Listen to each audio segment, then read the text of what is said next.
Très bien. Bien, mesdames et messieurs, je vous invite à prendre place pour cette rencontre consacrée aujourd'hui à aux perceptions et aux perspectives des réfugiés en Europe, organisée par le CIPAD. C'est la première manifestation officielle, enfin, premier séminaire organisé par le CIPAD. Alors, pour ceux qui ne connaissent pas encore le CIPAD, c'est le Centre international pour la paix et les droits de l'homme. Et Madame Olivia Zender, qui est ici présente, va vous en dire quelques mots juste après moi. Moi, j'aimerais d'abord remercier le CIPAD pour cette initiative, comme vous l'avez constaté, tombe, qui tombe malheureusement avec l'actualité, puisque pas plus tard que ce week-end, comme on a pu le voir, un nouveau bateau a coulé en Méditerranée, occasionnant plusieurs centaines de morts. Donc la tragédie des migrations continue, et je dirais même va en s'amplifiant. Donc le thème qui nous réunit aujourd'hui est d'une actualité, hélas, criante. Donc je crois que l'initiative qui nous a été proposée aujourd'hui par le CIPAD, j'espère, peut contribuer à apporter justement une réflexion et peut-être des solutions à cette problématique. Le sous-titre de la rencontre, Quel droit pour les réfugiés des conflits en Afrique et au Moyen-Orient, pose aussi une question pertinente sur le plan juridique, mais aussi sur le plan humain. Ce n'est pas juste des personnes abstraites, c'est aussi des gens qui ont des droits. Alors, avant de passer la parole à Madame Zender, j'aimerais encore remercier tout le monde pour cette initiative, les intervenants qui sont ici. Et avant de leur passer la parole, eh bien, je vais faire comme d'habitude, demander à chacun des intervenants de signer notre livre d'or et puis bonsoir le petit souvenir qui va avec. Alors, voilà, je vous passe juste une signature. Vous parlez tous français ou... Oui. Non, vous comprenez le français? D'accord. Il suffit de signer. You can speak English, enfin. Et puis je vous remets un petit souvenir qui est justement des catalogues d'exposition Dessin pour la paix, dont une partie se trouve d'ailleurs sur les murs de notre place de la presse. Voilà. Merci. Madame Zender vous signera après. Vous avez aussi le droit. Très bien, maintenant je passe la parole à Madame Zender. Merci. Je vous en prie. Merci bien. Bonjour à tous. Comme a dit M. Mettan, c'est un jour aujourd'hui important, c'est notre premier événement organisé par le CIPAD. C'est avec beaucoup de plaisir qu'on vous accueille. En partant, on vous remercie donc d'être présent pour cet événement du CIPAD en partenariat avec le Club Suisse de la presse. Avant toute chose, laissez-moi vous présenter brièvement notre centre. Le CIPAD est une association à but non lucratif créée en automne 2014 à Genève, ayant pour but de promouvoir la paix et les outils pour y parvenir, instaurer une dynamique de paix et réfléchir sur les moyens et les ressources disponibles afin de réaliser ces objectifs. Parmi ces moyens, nous privilégions une approche basée sur des supports pédagogiques, des formations continues, des tables rondes, des séminaires, etc., destinés à un public varié selon les thématiques. Par ailleurs, notre prochain événement sera un séminaire de formation de journalistes où nous traiterons de sujets gravitant autour des médias et des droits de l'homme. Nous cherchons avant tout à créer des espaces de dialogue et à réunir des échanges entre différentes visions d'experts, mais aussi établir des synergies entre les acteurs ayant les mêmes préoccupations. Nous comptons sur votre soutien pour que le CIPAD trouve sa place en tant qu'acteur utile dans la Genève internationale. Nous tenons aussi à remercier le Club Suisse de la presse et M. Guy Mettan, nos chers panélistes qui ont répondu présents aujourd'hui. Un merci à Mme Mélissa Chemam qui animera le débat.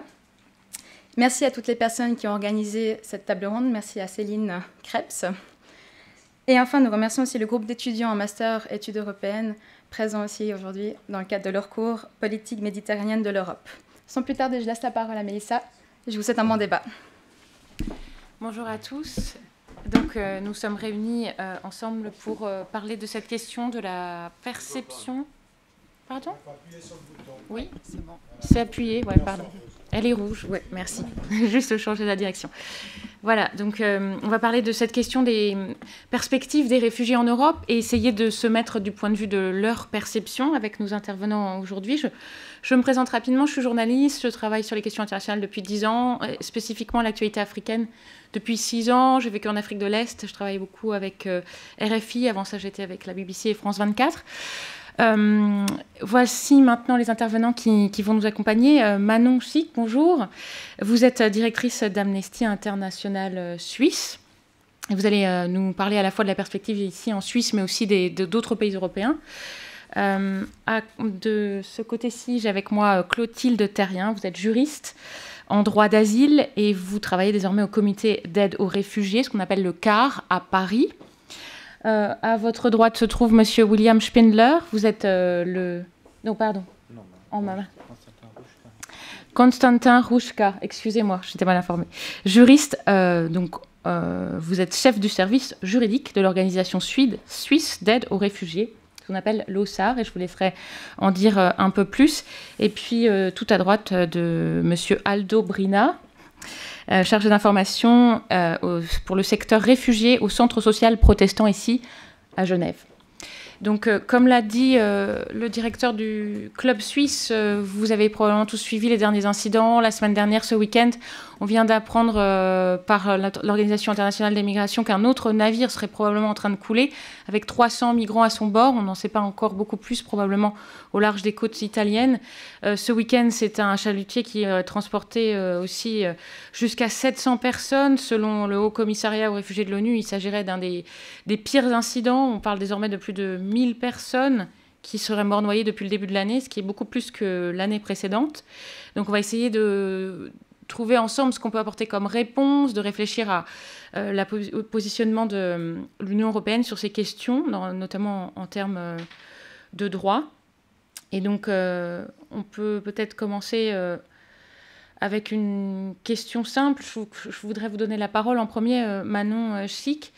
Je pense que on a tous suivi que jusqu'à l'année dernière, l'Italie a mis en place une opération qui s'appelle Mare Nostrum, qui a permis à l'Europe d'essayer, via une responsabilité donnée à l'Italie, dont les côtes sont les plus touchées, de prendre en charge la question d'aller sauver les migrants, de pas seulement constater ce qui se passe, mais de fournir une opération de réponse. On peut dire, je crois, que cette opération a été la plus efficace connue, et malheureusement, elle a pris fin. Et donc, on est actuellement en train de mettre en place une opération qui s'appelle Trident, qui est à nouveau à la charge de l'Union européenne, et qui, elle, se charge plutôt de patrouiller, en fait, le long des côtes européennes, et pas forcément de sauver les migrants. Donc, vous avez suivi cette question de comment l'Europe fait face aux migrations ici en Suisse, mais aussi, évidemment, j'imagine, dans les pays voisins. Est-ce que vous pensez que cette question est justifiée de se demander d'abord, est-ce qu'on sort d'une période qui, même si elle a été critiquée, a finalement été un grand progrès, et est-ce qu'on ne va pas vers quelque chose de vraiment dangereux, surtout vu le contexte actuel ? Merci beaucoup. Bonjour à toutes et à tous. Effectivement, je crois qu'on est dans une situation de tragédie qui se répète maintenant jour après jour et même heure après heure. Et ce qui est extrêmement choquant, c'est de se rendre compte que peut-être ces morts qui viennent de se produire ce week-end, qui sont en train de se produire au moment même où on parle, ces morts auraient pu être évitées s'il y avait en place aujourd'hui une opération du type de celle de Mare Nostrum qui était en place l'année dernière. Donc ça veut dire sans doute des milliers de morts qui pourraient être évitées. Il faut rappeler que l'opération Mare Nostrum qui existait l'année dernière était certes une opération extrêmement coûteuse, mais en même temps une opération quand même coordonnée même au niveau européen, même si elle était sous la responsabilité de l'Italie, que cette opération a été critiquée et avec raison par des organisations comme Amnesty International et des organisations d'aide aux réfugiés parce que nous considérions qu'elle était insuffisante. Aujourd'hui, qu'elle a été arrêtée, eh bien, je crois que ça montre à quel point il était nécessaire d'avoir une opération comme celle-là. L'opération Triton qui a été mise sur pied est malheureusement une opération tout à fait insuffisante, d'abord de protection des frontières et non pas une opération de protection des vies humaines. Et je crois qu'aujourd'hui, il faut bien se rendre compte qu'on est dans une situation où l'Union européenne a mis sur pied différents systèmes qui lui permettent aujourd'hui de protéger ses frontières avant de venir au secours des vies humaines. Et ça, c'est, à notre avis, évidemment, extrêmement regrettable. On est aujourd'hui dans la situation...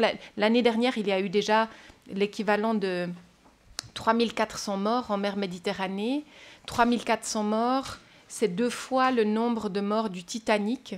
Essayez d'imaginer juste à quel point aujourd'hui, on est une semaine après l'anniversaire de ce naufrage, à quel point on a parlé du Titanic dans les âges et dans les siècles. Et on va sans doute continuer à en parler encore très longtemps du Titanic, et à quel point ces 3400 morts sont finalement des anonymes qui disparaissent dans la mer Méditerranée sans que personne ne garde un seul souvenir d'eux. Et donc ça, c'était l'année dernière. On a 3400 morts sur une année. Et cette année, on en est déjà sans doute avec les sans doute 700 qui seraient décédés ce week-end, peut-être ceux qui vont s'ajouter encore aujourd'hui. On en est déjà à sans doute plus que 1500. Donc on va vers une tragédie encore plus effroyable que celle de l'année dernière. Merci Manon. J'en profite pour présenter William Spindler qui vient de nous rejoindre. Vous êtes le porte-parole du HCR, donc le Haut Commissariat aux réfugiés de l'ONU.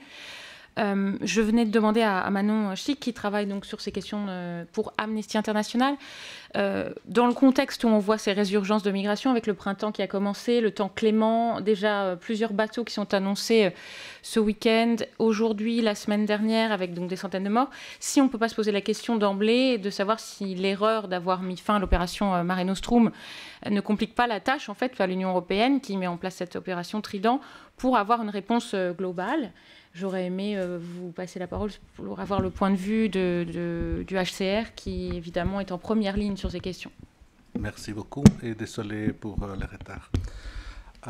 Effectivement, quand l'opération Mare Nostrum a fini, fin de l'année dernière, on avait parlé de notre préoccupation que la diminution de la capacité de sauvetage en mer pourrait signifier une escalation dans le nombre de naufrages en mer Méditerranée. Et malheureusement, on avait raison. Je pense que nous sommes tous d'accord que la diminution de la capacité de chercher, de sauver des personnes en mer, c'est une des causes de la hausse en perte de vies humaines cette année. C'est quelque chose qu'on nous avons tous parlé à l'époque et on continue à parler. C'est essentiel qu'aujourd'hui l'Union européenne est en train de travailler sur une politique sur la question de l'immigration et comment confronter les défis en Méditerranée, que le sauvetage des vies humaines reste une priorité. Je parle pour l'HCR, nous ne sommes pas contre les contrôles migratoires ou les contrôles frontaliers, mais une politique de migration ne peut pas être construite si ça met en danger des vies humaines. Et la situation en Méditerranée montre que la réduction de la capacité de sauver des personnes en Méditerranée a comme conséquence une perte de vies humaines plus importante cette année. Voilà. Alors, je souhaite évidemment que vous puissiez intervenir. On va d'abord juste laisser la parole un peu à tous nos intervenants pour vous les présenter notamment. pour aller plus loin, je pense qu'il faut s'intéresser à la question du droit des migrants, hein, de savoir qu'est-ce qui est à leur disposition.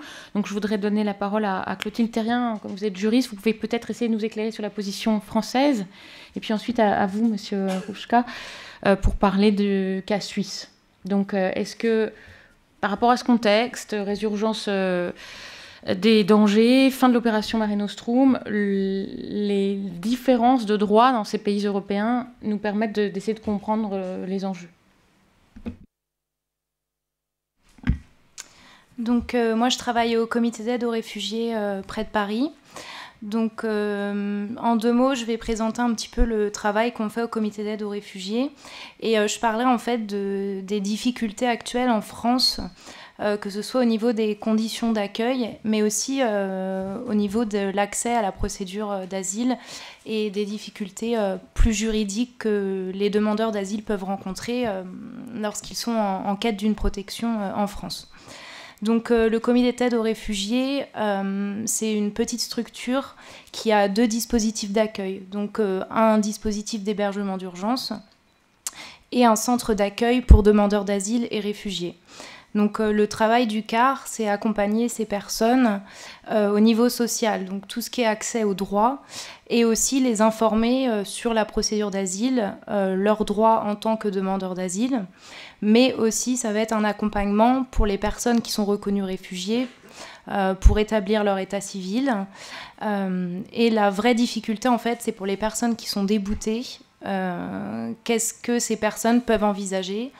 Retourner dans la clandestinité ou avoir accès à d'autres formes de régularisation. Donc nous, en fait, ce qu'on constate, les associations en France, dans les conditions d'accueil, en ce moment, le dispositif d'hébergement français est saturé. Donc ce qui se passe, c'est qu'on retrouve un certain nombre de demandeurs d'asile qui sont en situation d'errance et qui sont amenés à errer avant d'avoir accès à un hébergement. Tout simplement parce qu'en France, les demandeurs d'asile doivent d'abord passer par la préfecture avant de pouvoir faire une demande de protection. Donc avant d'être pris en charge, il y a un temps de latence qui fait qu'il n'y a pas d'accompagnement social.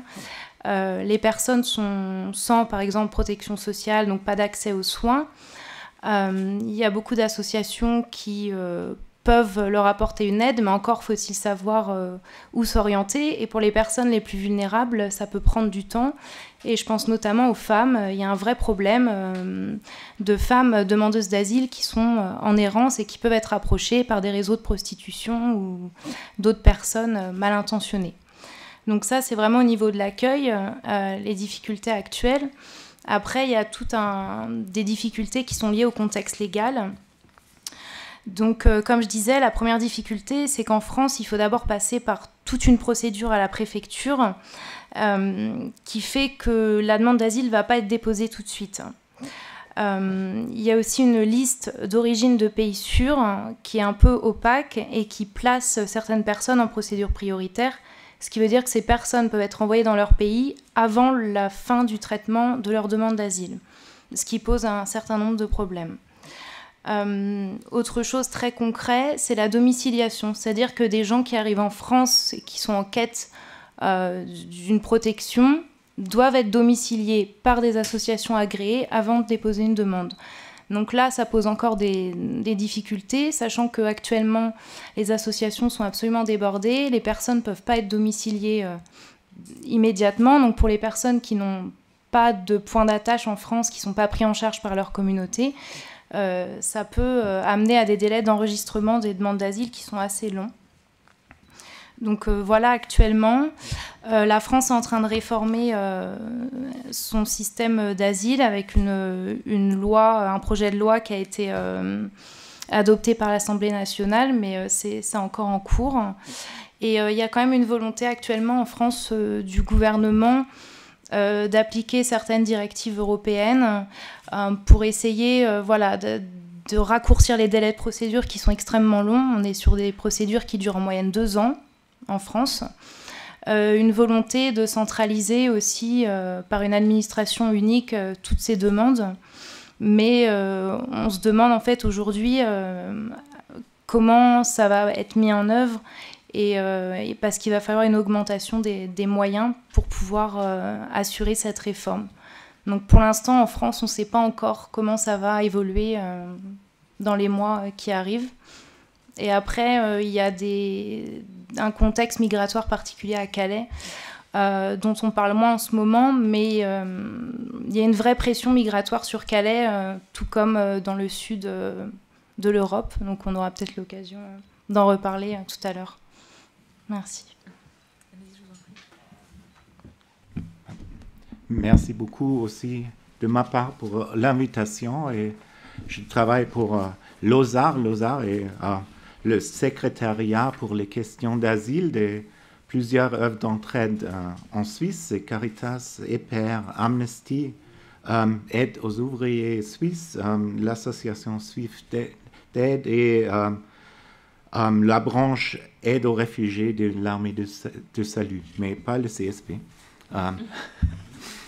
Et on travaille en Suisse, alors on n'a pas un travail comme le Norwegian Refugee Council ou Danish Refugee Council en dehors de notre pays, mais c'est vraiment le travail suisse. On travaille en communication, en protection des réfugiés, en éducation, mais on est aussi présent sur les plans européens ONG.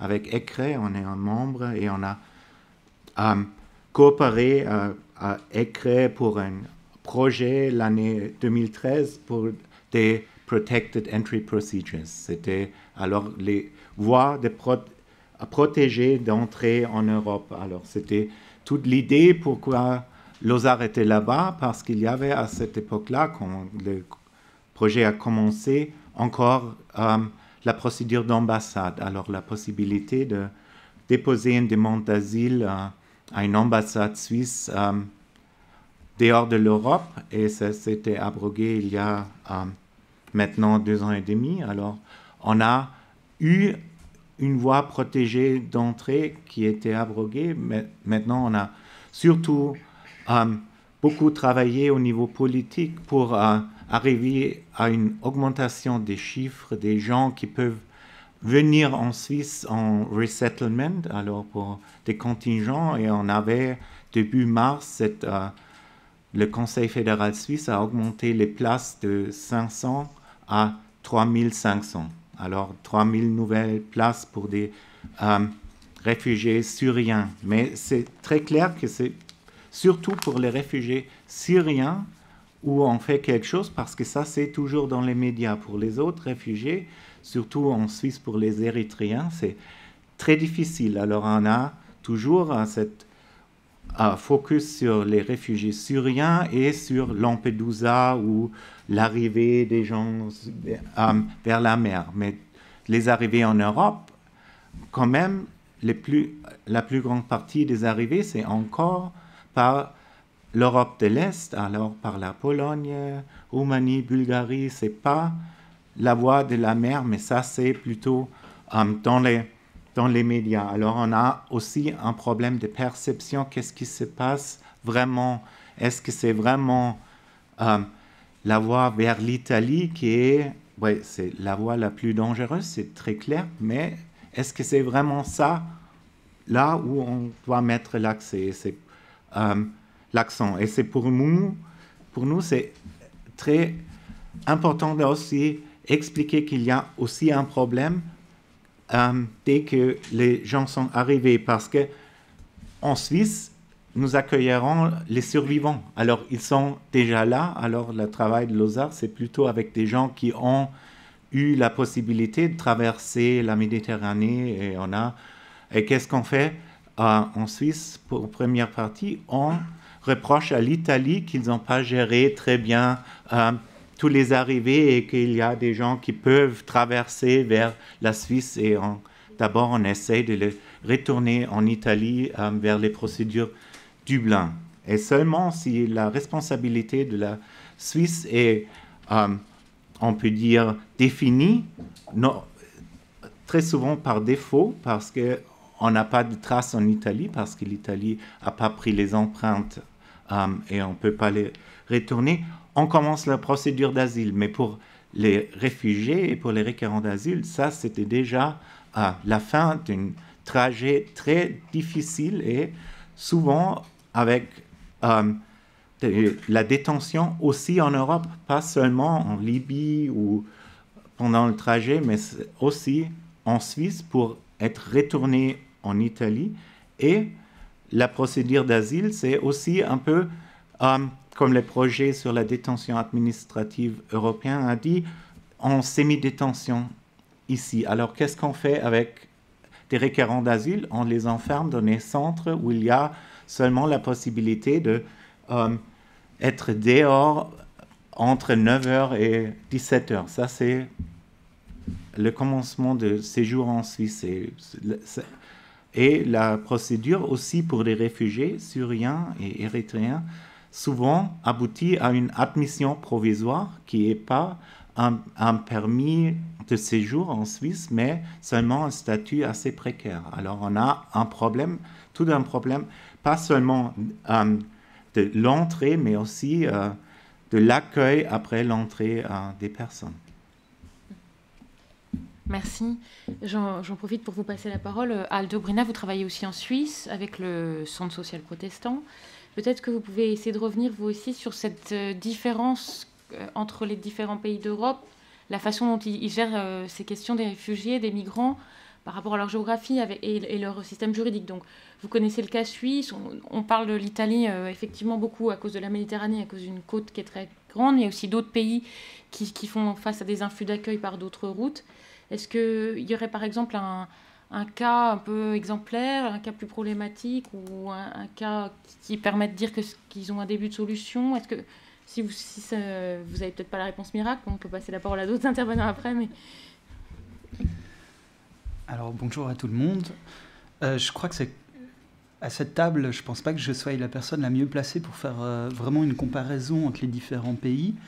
Mais peut-être ce que je peux dire à ce sujet, c'est qu'évidemment, les pays européens sont confrontés à des réalités très différentes. Et l'accord de Dublin dont parlait Constantin Rouchka juste avant, cet accord dit que le premier État traversé où un demandeur d'asile est enregistré est compétent pour traiter sa demande d'asile. Donc évidemment, pour monter dans le nord de l'Europe ou pour venir en Suisse, il est très difficile d'arriver sans avoir posé le pied dans un autre pays auparavant. Donc, l'effet pervers du système Dublin, c'est que les pays du sud de l'Europe et de l'est de l'Europe sont surchargés par un nombre important de demandeurs d'asile et ont à plusieurs reprises demandé de l'aide auprès de l'Union européenne pour qu'il y ait une certaine solidarité qui se mette en place et qui n'a pas vraiment été mise en place. Donc voilà, on a des pays du sud de l'Europe qui traditionnellement ne sont pas des pays...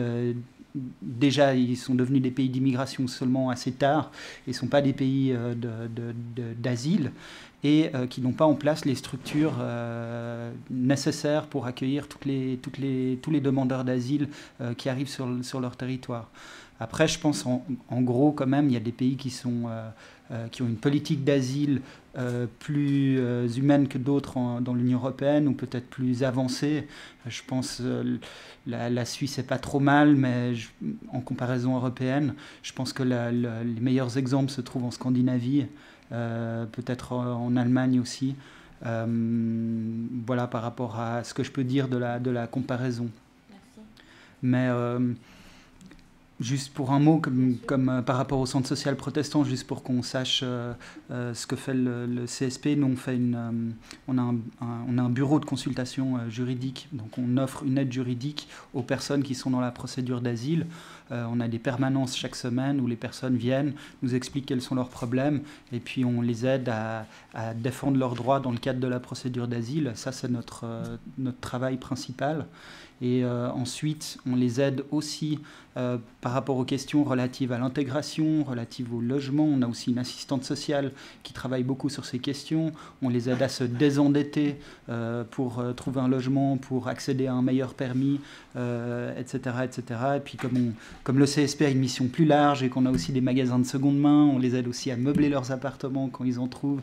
Enfin voilà, on a vraiment une approche très large vu qu'on ne fait pas que du droit d'asile, mais aussi de l'assistance sociale de manière générale pour tous les citoyens et aussi de l'aide juridique. Voilà ce que je pouvais dire. Puis après, la troisième mission du CSP, c'est aussi de prendre parole, enfin de prendre position dans le débat public par rapport aux questions notamment de l'asile, mais aussi des problématiques sociales de manière générale en Suisse. Alors, une des questions qui se pose, je crois, c'est, vu le contexte notamment du fait qu'il y a à la fois peut-être un besoin de mieux se coordonner entre pays de départ et pays d'arrivée, et un besoin de prendre en compte les raisons profondes qui poussent les migrants à partir, les conflits qui affligent toujours les régions dont ils partent. Est-ce qu'avec votre perspective juridique, justement, on ne peut pas se demander si en Europe, on n'est quand même pas dans une période de criminalisation des migrants? Est-ce que l'évolution du droit actuel, je vais peut-être me tourner vers vous, Manon Chic, avec la perspective d'Amnesty sur ce sujet, de se demander si les réformes actuelles ne vont pas dans un sens qui tend à finalement prendre comme a priori que se déplacer, vouloir arriver en Europe est avant tout une faute et non un droit. Oui, je crois qu'effectivement, on peut répondre par l'affirmative en parlant de criminalisation des migrants. Pas seulement en Suisse, mais aussi dans d'autres pays d'Europe. Effectivement, par chance, je dirais, on n'est pas encore à la situation qu'on a en Australie, où des mineurs qui ont fui des conflits se retrouvent enfermés et détenus en prison pour le simple crime d'avoir voulu poser un pied sur le territoire australien. On n'en est pas encore là en Europe, mais il y a effectivement, y compris aussi ici à Genève, des personnes qui sont détenues pour la simple raison qu'elles n'ont pas de statut de séjour légal. En Suisse, c'est un délit et donc des personnes peuvent être détenues. Je dirais aussi, on parlait tout à l'heure des questions de comparaison entre pays. Malheureusement, la Suisse a souvent montré l'exemple, et pas toujours le bon exemple, au reste de l'Union européenne sur les questions de traitement des requérants d'asile. On a eu pendant un certain nombre de mois la possibilité de détenir quelqu'un jusqu'à 2 ans en Suisse pour le simple délit d'être sans papier sur notre territoire et en vue du renvoi, un délai de 2 ans qui a dû être ramené à 18 mois au moment où la Suisse a dû signer des accords pour pouvoir appliquer le système de Dublin. Donc on voit que là, tout d'un coup, c'est effectivement la Suisse qui était beaucoup trop stricte dans son application par rapport à l'Union européenne, et qui donc a dû à un moment donné revenir en arrière sur ce point. Donc malheureusement, la Suisse a plusieurs fois été suivie, notamment aussi dans le cadre de la liste des États sûrs. Ça, c'est aussi quelque chose qui se pratique en Suisse depuis de nombreuses années. J'ai le regret de voir que maintenant, c'est quelque chose qui est aussi appliqué directement en France. Ça veut dire qu'une personne qui vient d'un pays qui est considéré comme sûr, quelle que soit sa situation, sa demande d'asile ne va pas être examinée. Et donc, si cette personne fait par exemple partie d'une infime minorité persécutée dans cet État, si cet État est considéré comme sûr, eh bien, c'est extrêmement difficile pour une personne d'accéder ensuite à une procédure d'asile, même si elle pouvait, et si elle avait les moyens de documenter une persécution.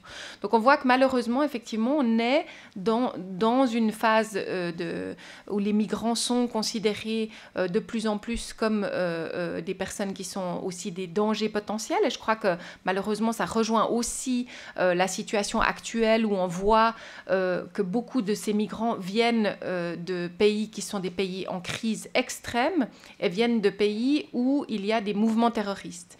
Et en fait, il y a maintenant de plus en plus aussi un amalgame entre des personnes qui seraient simplement des personnes qui fuient des régions où elles sont persécutées. On peut penser à des minorités, par exemple, chiites ou des minorités yézidis, etc., qui fuiraient de régions en crise en Irak, en Syrie, et puis tout d'un coup qui en Suisse ou dans d'autres pays européens vont être considérés avec les yeux de l'Europe, c'est-à-dire comme venant de pays où on considère toute personne qui viendrait de ce pays comme un terroriste en puissance.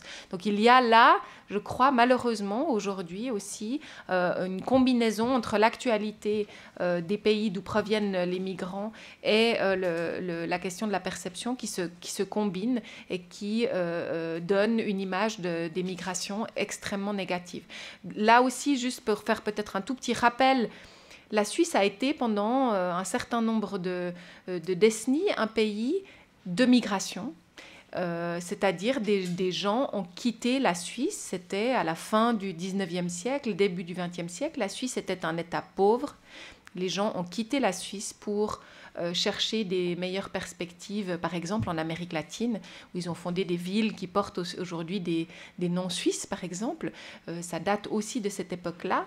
La migration était considérée tout à fait différemment à cette époque-là. Elle était aussi bien sûr moins importante qu'elle ne l'est aujourd'hui, mais on avait une autre vision de ce que ça pouvait être migrer ou devoir prendre la fuite. Et aujourd'hui, malheureusement, eh bien, on est bien loin de l'époque où en Suisse, la population suisse allait accueillir à bras ouverts les trains de Hongrois qui prenaient la fuite et qui fuyaient l'arrivée de l'Union soviétique ou en République tchèque. Et les Suisses allaient accueillir les gens avec de la nourriture. Si vous voyez ces images, vous dites, c'est incroyable comme malheureusement la perception de ce que ça signifie migrer et fuir un régime, à quel point eh bien, cette perception est aujourd'hui connotée uniquement de façon négative.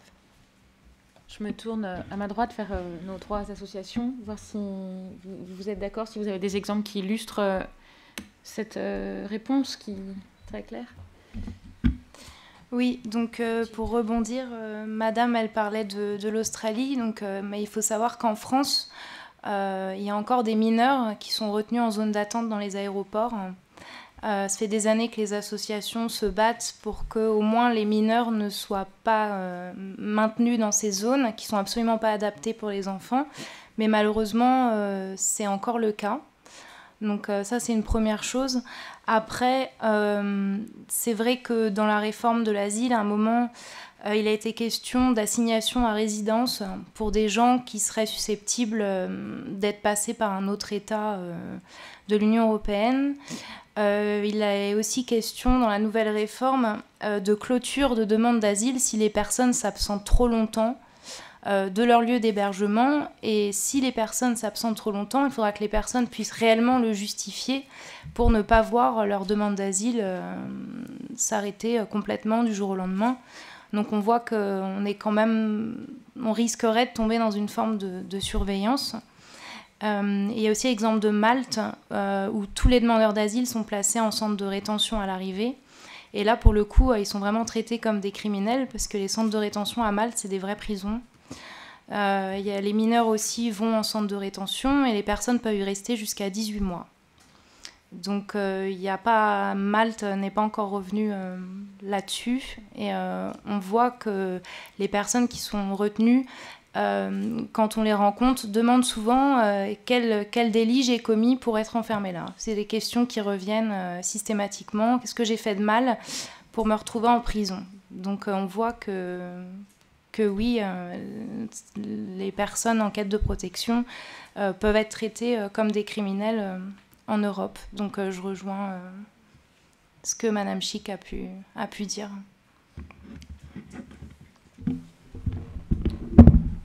Alors, pour nous, pour moi, on parle vraiment, il y a une faillite, il n'y a pas de vision pour un système européen au niveau d'asile. On peut dire, un paradoxe entre le système Schengen, où il n'y a plus de frontières, et le système Dublin qui crée les frontières juste pour les requérants d'asile. Alors, les gens qui sont arrivés dans l'espace Schengen, ils sont confrontés à des frontières qu'il n'y a pas pour nous. Pour des gens qui vivent légalement dans l'espace Schengen, il n'y a pas ces frontières qui sont créées par le système Dublin. En plus, on peut aussi voir ça avec la Suisse. On a une schizophrénie entre l'idée, et on peut voir ça très bien avec l'initiative sur l'immigration de masse, on a l'idée des contingents, alors vraiment de limiter les gens qui peuvent arriver, mais les gens qui sont là, où on a l'idée qu'ils ont besoin de protection, là, on veut forcer l'intégration. En ce moment, les requérants d'asile, ils n'ont pas le droit de travailler. Là, avec le projet, on veut leur donner le travail la possibilité de vraiment travailler presque facilement, pas comme en ce moment. Alors on a les deux, on a vraiment les restrictions dans l'accès à l'Europe, mais si on est là et le besoin de protection est reconnu, on a vraiment une ouverture qui est grâce aussi à la politique européenne des standards communs. Parce que d'abord, avant les standards communs, on n'avait pas un système d'asile en Italie, pas vraiment. On n'avait pas un système d'asile en Pologne. Et là, les États ont créé des espaces de protection, mais on a un problème d'accès. Alors, c'est un peu les standards qui s'améliorent dans beaucoup de pays, surtout les pays qui n'ont pas eu une tradition d'asile, mais aussi une restriction d'accès qui est de plus en plus forte. Moi, je voulais juste peut-être rajouter un mot sur Dublin par rapport à ce que ça représente concrètement dans l'activité des juristes qui défendent les demandeurs d'asile, parce que c'est un changement majeur dans notre pratique, c'est-à-dire qu'il y a 10 ans, on se battait sur le fond pour aider les gens à faire valoir leur motif d'asile, et maintenant, avant même de commencer ce combat-là, on doit se battre pour que la Suisse reconnaisse sa compétence à traiter la demande d'asile. Donc on a comme ça une défense des demandeurs d'asile qui se fait en 2 temps, et on doit se battre pour avoir le droit de se battre, quoi. Donc ça commence à faire un petit peu beaucoup, et nous on a demandé très peu de temps après l'entrée en vigueur des accords de Dublin pour la Suisse que le gouvernement suisse applique plus largement la clause de souveraineté lorsqu'il y a des personnes vulnérables, des familles avec des enfants, des personnes malades, des personnes traumatisées, et que la Suisse, parce que l'accord de Dublin prévoit une clause de souveraineté qui permettrait à la Suisse de quand même entrer en matière sur la demande d'asile des personnes. Mais les autorités suisses ont refusé. Madame Sommaruga, socialiste, qui est conseillère fédérale en charge de la politique d'asile, a refusé. Et aujourd'hui, c'est toujours une application mécanique des accords de Dublin qui est faite, avec un grand nombre de renvois de personnes, y compris vulnérables, dont on ne sait pas très bien ce qu'elles deviennent dans le pays vers lequel elles sont renvoyées. Et puis, sur la détention administrative, je crois que c'est une tendance européenne, effectivement, à vouloir figer les migrants dans des centres de rétention, de détention, dans les aéroports, pas dans les aéroports. Enfin, c'est vraiment une tendance générale et qui se traduit aussi en Suisse par la volonté, dans le nouveau projet de loi sur l'asile, de doubler le nombre de places de détention administrative en Suisse. Et cette politique-là s'inscrit aussi dans le contexte genevois, où il y a le projet dès 2018 d'avoir 168 places de détention administrative. En début 2013, il y avait une vingtaine de places qui étaient disponibles, et 2013-2018, en 5 ans, on a prévu de multiplier par 6 le nombre de places de détention administrative. Donc évidemment, on est très inquiet par rapport à ça. Le CSP a contribué aux efforts de la coordination Stop Exclusion, qui a lancé une pétition en ligne qui s'appelle Ma Genève, que vous pouvez aller voir facilement et qui explique un peu ces enjeux-là. On nous répond que c'est logique que Genève soit le lieu qui s'occupe de la détention administrative et de l'expulsion, étant donné qu'il y a un aéroport. Seulement, un aéroport, c'est un carré de goudron, 2-3 magasins duty-free et une tour de contrôle. Ça, il y a toutes les villes du monde qui savent le faire. Mais Genève a un autre rôle, une autre portée symbolique par rapport au droit d'asile. Les conventions du droit des réfugiés font partie des conventions de Genève. À Genève, il y a le siège du CICR et de quantité d'autres organisations internationales. Et on ne peut pas devenir justement ce que Manon Chic décrivait tout à l'heure, ce bon exemple de durcissement qui va inspirer le reste de l'Europe. Je pense qu'on a vraiment un autre rôle à jouer, particulièrement ici. Puis un dernier mot sur ces centres de détention administrative. Il est prévu d'y aménager des cellules familiales, pour enfermer des familles avec des enfants mineurs. Et on se bat avec tout notre cœur actuellement pour essayer d'empêcher la réalisation de ce projet. Merci. Je vais me tourner vers Monsieur William Spindler. J'en profiterai pour vous demander, est-ce que l'Europe peut aussi s'inspirer de cas à l'extérieur du continent? Parce que l'Europe n'est pas le seul centre d'accueil, le seul pays à faire face à une immigration compliquée, à des demandes de réfugiés. On sait bien que, par exemple, le Liban est en première ligne en ce qui concerne les cas syriens, irakiens, et ça fait des décennies, et c'est un pays très petit. Est-ce que vous, en tant que représentant du HCR ici, vous pouvez formuler ce rapport donc à la réaction européenne en termes de durcissement de droits dans ce contexte plus mondial? Il y a évidemment aussi le cas de l'Afrique, où qui a les plus grands camps de réfugiés du monde. Merci.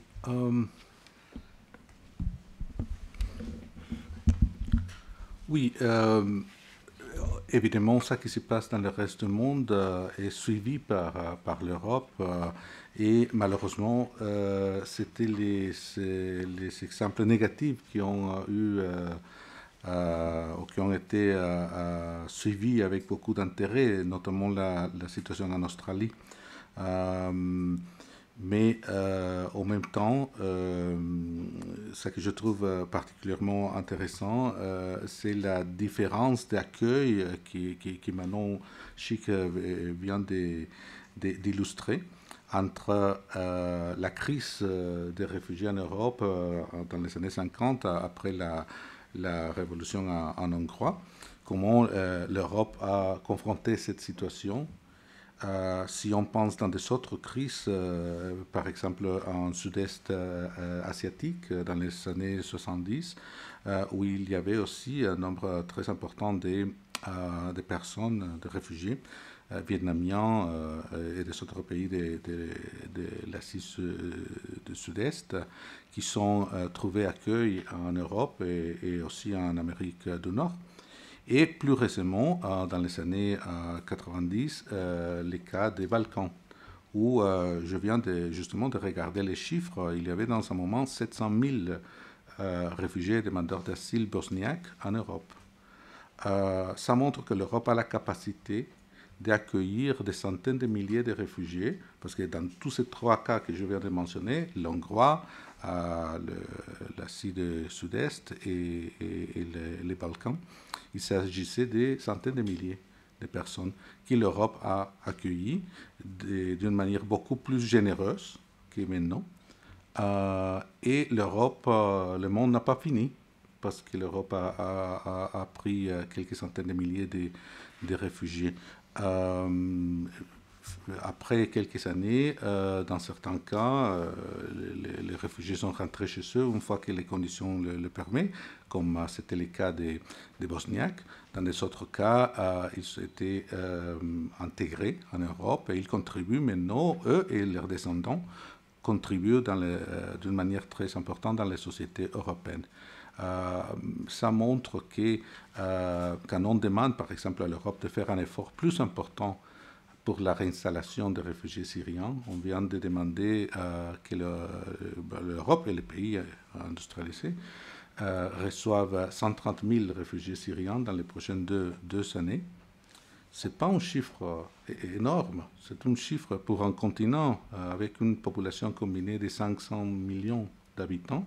L'Union européenne a 500 millions d'habitants. 130 000 réfugiés syriens, ce n'est pas beaucoup. Et je ne peux pas croire que l'Europe n'a pas la capacité d'accueillir ces personnes. Et en même temps, la réponse était beaucoup moins généreuse que dans des années précédentes. Et je me demande à quoi ça répond. Si c'est une question de racisme, si c'est une question d'un changement de la perception des réfugiés en Europe, si c'est la crise économique ou quoi exactement. Mais c'est clair qu'il y a eu un durcissement de la politique d'asile en Europe. Je ne parle pas d'un pays en particulier, en général, certains pays plus que d'autres, et des pratiques comme on vient d'écouter, des détentions administrative est devenue de plus en plus répandue en Europe. On a écouté les cas de Malte, par exemple, mais il y a malheureusement des autres pays aussi qui le pratiquent d'une manière quasi systématique. Le Royaume-Uni, la Grèce jusqu'avant le changement de gouvernement là-bas, etc. Et en général, bon, j'utilise ça pour illustrer le point, mais en général, il y a eu un durcissement des conditions d'accueil en Europe. En même temps, la situation dans les pays qui accueillent la plupart des réfugiés dans le monde, qui, comme nous savons tous, ce n'est pas les pays européens. Dans le cas de la Syrie, c'est les 4 pays voisins, c'est la Turquie, la Jordanie, le Liban et l'Irak, qui accueillent dans ce moment presque 4 millions de réfugiés syriens. Dans le cas des réfugiés de la Corne de l'Afrique, c'est le Kenya, l'Éthiopie. Tous ces pays qui accueillent maintenant des centaines de milliers, voire des millions de réfugiés, ont désespérément besoin d'aide. Dans certains cas, par exemple, pour vous donner un exemple, le Liban, dans ces moments-là, 20% de la population du Liban, c'est des réfugiés syriens. Et il y a aussi les réfugiés palestiniens. L'impact de telles populations dans un pays de 4 millions d'habitants est franchement difficile à comprendre. L'impact dans la sécurité, dans l'économie, dans l'emploi, dans l'éducation, dans l'infrastructure. Je viens de parler avec un collègue libanais qui me disait que, par exemple, le système d'électricité ne peut pas répondre à tous les besoins. On peut dire la même chose pour les écoles, les hôpitaux, etc. Et il y a des autres cas, des autres pays aussi, dans des situations peut-être moins graves, mais en tout cas, c'est tous ces pays qui ont besoin d'aide parce que une chose qu'on vient de constater, et jusque maintenant on est en train de chercher de plus d'informations, mais d'une manière anecdotique, on trouve de plus en plus de réfugiés qui essayent de venir en Europe en traversant la Méditerranée, qui ont été déjà réfugiés en Jordanie, en Liban, en Égypte, en des autres pays, et qui ont trouvé les conditions là-bas trop difficiles, et qui ont décidé de continuer, après quelques mois, voire années de séjour dans ces pays, de continuer vers l'Europe. Ça montre vraiment que la situation dans tous ces pays est critique et qu'ils ont besoin d'une aide beaucoup plus importante. Et là, on pense qu'il faut trouver des manières plus flexibles d'aider ces pays. Par exemple, le Liban, la Jordanie, la Turquie, ce n'est pas les pays les plus pauvres du monde. Et ils ne sont pas, par exemple, ils ne sont pas à vocation de recevoir d'aide au développement, parce que ce n'est pas les pays les moins développés. Mais nous pensons qu'il faut revoir cette politique et comprendre que c'est des situations spéciales qui demandent une réponse, pas seulement au niveau humanitaire, et nous sommes là pour faire ça, mais aussi au niveau de développement. Parce qu'il y a des besoins d'infrastructures, etc., auxquels il faudrait répondre. Voilà, je pense que je vais arrêter là-bas. Alors, on vient de voir ensemble qu'il y a eu un durcissement du contexte juridique, mais ce que vous ajoutez là me fait me demander s'il n'y a pas aussi, en plus, un durcissement de la volonté politique, en fait, puisque l'Europe a les moyens donc, de répondre, en tout cas mieux. Elle a les moyens de répondre mieux que ce qu'elle ne le fait maintenant, mais aussi mieux que beaucoup d'autres régions. Donc la responsabilité revient-elle à nos leaders ici donc en Suisse, en France, on parlait du contexte norvégien qui est bien meilleur. Est-ce qu'on ne peut pas, à ce moment-là, envisager que ce soit une responsabilité au niveau de Bruxelles ou des institutions internationales? Et est-ce que le droit humanitaire ne peut pas servir à ce moment-là, ou l'ONU, à responsabiliser les pays européens qui sont quand même engagés, qui respectent le droit des réfugiés et d'autres questions? Peut-être Manon. Oui, peut-être simplement sur la question de la responsabilité politique des États, elle est évidente. Tout en soulignant que, par exemple, l'Europe en fait encore beaucoup plus actuellement que n'importe quel État du Golfe, par exemple. On pourrait imaginer là aussi un peu de solidarité de la part d'États quand même relativement riches, l'accueil d'une partie de la population qui essaye en ce moment de fuir la Syrie. Et en l'occurrence, malheureusement, il y a à peu près aucun accueil de la part de ces États. Par contre, il y a effectivement, on le sait aussi là, des financements problématiques qui perpétuent les conflits qui sont en cours. Donc je dirais que bien sûr qu'il y a une volonté politique. Il y a de la part de l'Europe cette première décision qui a été à la base de la tragédie à laquelle on assiste maintenant, qui a été de mettre fin à cette opération Mare Nostrum, qui était une opération de sauvetage. Aujourd'hui, il faut bien voir que ce que l'Europe a comme système, c'est un système qui s'appelle Frontex, qui est d'abord et avant tout un système de contrôle et de surveillance des frontières et non pas un système de sauvetage. Le budget attribué au sauvetage à l'intérieur du budget de Frontex est un budget ridiculement bas, et donc il s'agit d'abord et avant tout de protéger les frontières de l'Europe et non pas de garantir la possibilité d'un accès légal et sûr à des personnes qui chercheraient à venir demander l'asile dans un pays européen. Donc je crois qu'aujourd'hui c'est extrêmement important que l'Union européenne et la Suisse aussi se concertent pour mettre sur pied un système coordonné de sauvetage en mer qui permettent d'éviter des tragédies comme on y assiste en ce moment, et puis mettre sur pied aussi des voies d'accès légales et sûres, de façon à ce que des personnes n'aient pas pour seul choix de s'embarquer dans un voyage périlleux, mais que ces personnes puissent accéder à une demande d'asile, si possible, dans un pays où cette demande va être traitée de façon correcte, dans une procédure qui leur sera garantie, et non pas, non plus, l'Union européenne ne doit pas chercher à rétablir les partenariats qu'elle avait établis à l'époque avec la Libye de Kadhafi, où il s'agissait de camps de triage qui étaient mis sur pied, et puis où on a signé avec un gouvernement tel que celui de Kadhafi des accords. Vous vous souvenez peut-être des poignées de main entre Berlusconi et Kadhafi,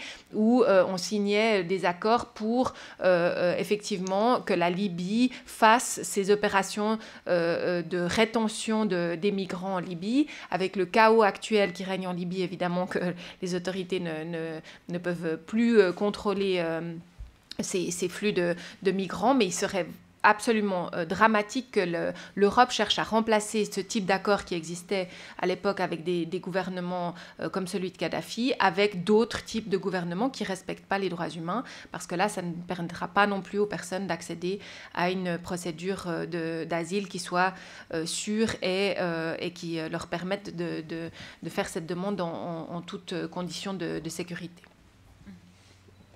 Je me tourne vers vous pour avoir les points de vue des associations. Est-ce que vraiment le contexte politique, vous trouvez, dans les pays d'Europe où vous agissez, vous complique ou vous facilite la tâche par moment? Est-ce que les périodes qu'on connaît en ce moment, il y a un grand débat en France de réforme de ces lois.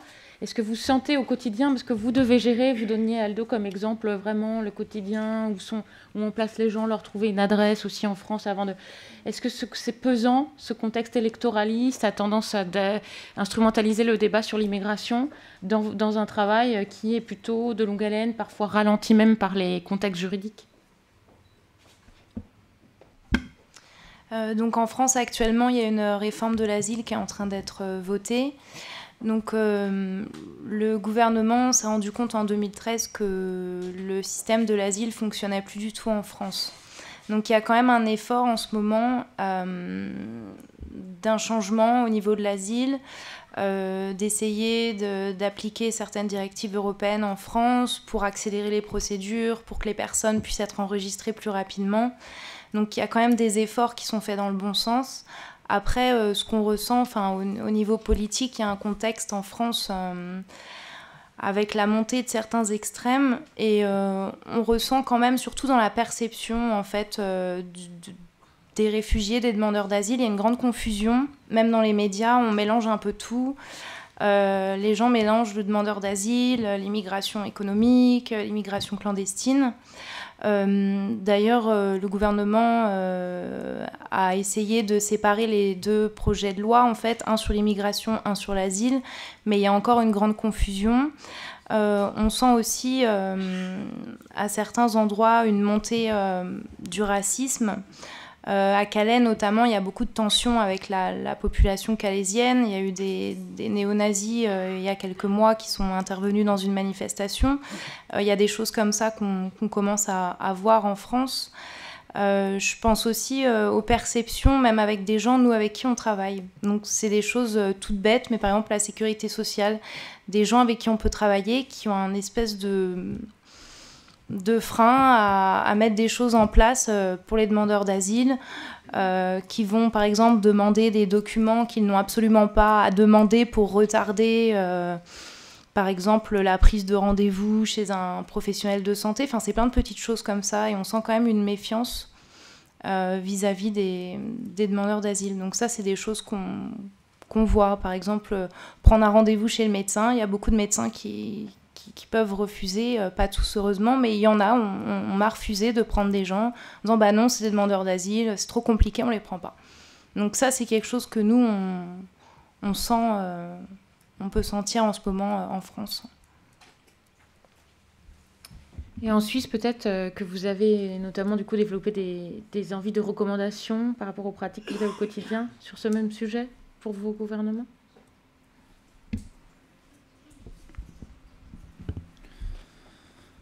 Je ne sais pas par où prendre la chose, mais ce qui est sûr, c'est qu'en France, dans le système politique, il y a un certain nombre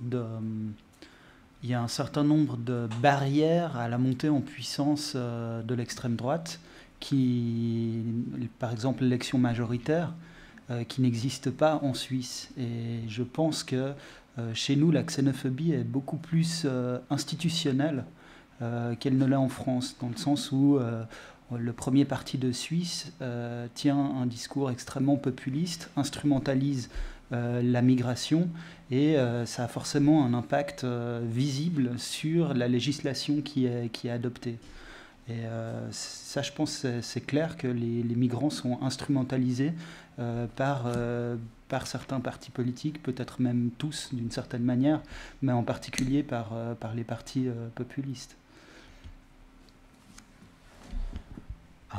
Alors, je n'ai pas laissé par hasard la parole à Aldo Brina parce que moi, je ne suis pas suisse et c'est pour moi très difficile de parler sur le racisme ou la xénophobie en Suisse quand je suis allemand.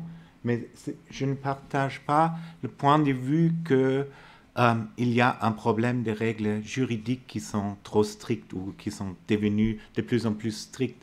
Moi, je vois la chose complètement différente. Il y a les règles qui sont là, qui sont très généreux, mais les États ont peur de perdre le contrôle, et ils luttent contre ces règles. On a, par exemple, l'arrêt Hirsi de la Cour européenne des droits de l'homme qui a dit on ne peut pas retourner les bateaux vers la Libye. Et qu'est-ce qui s'est passé?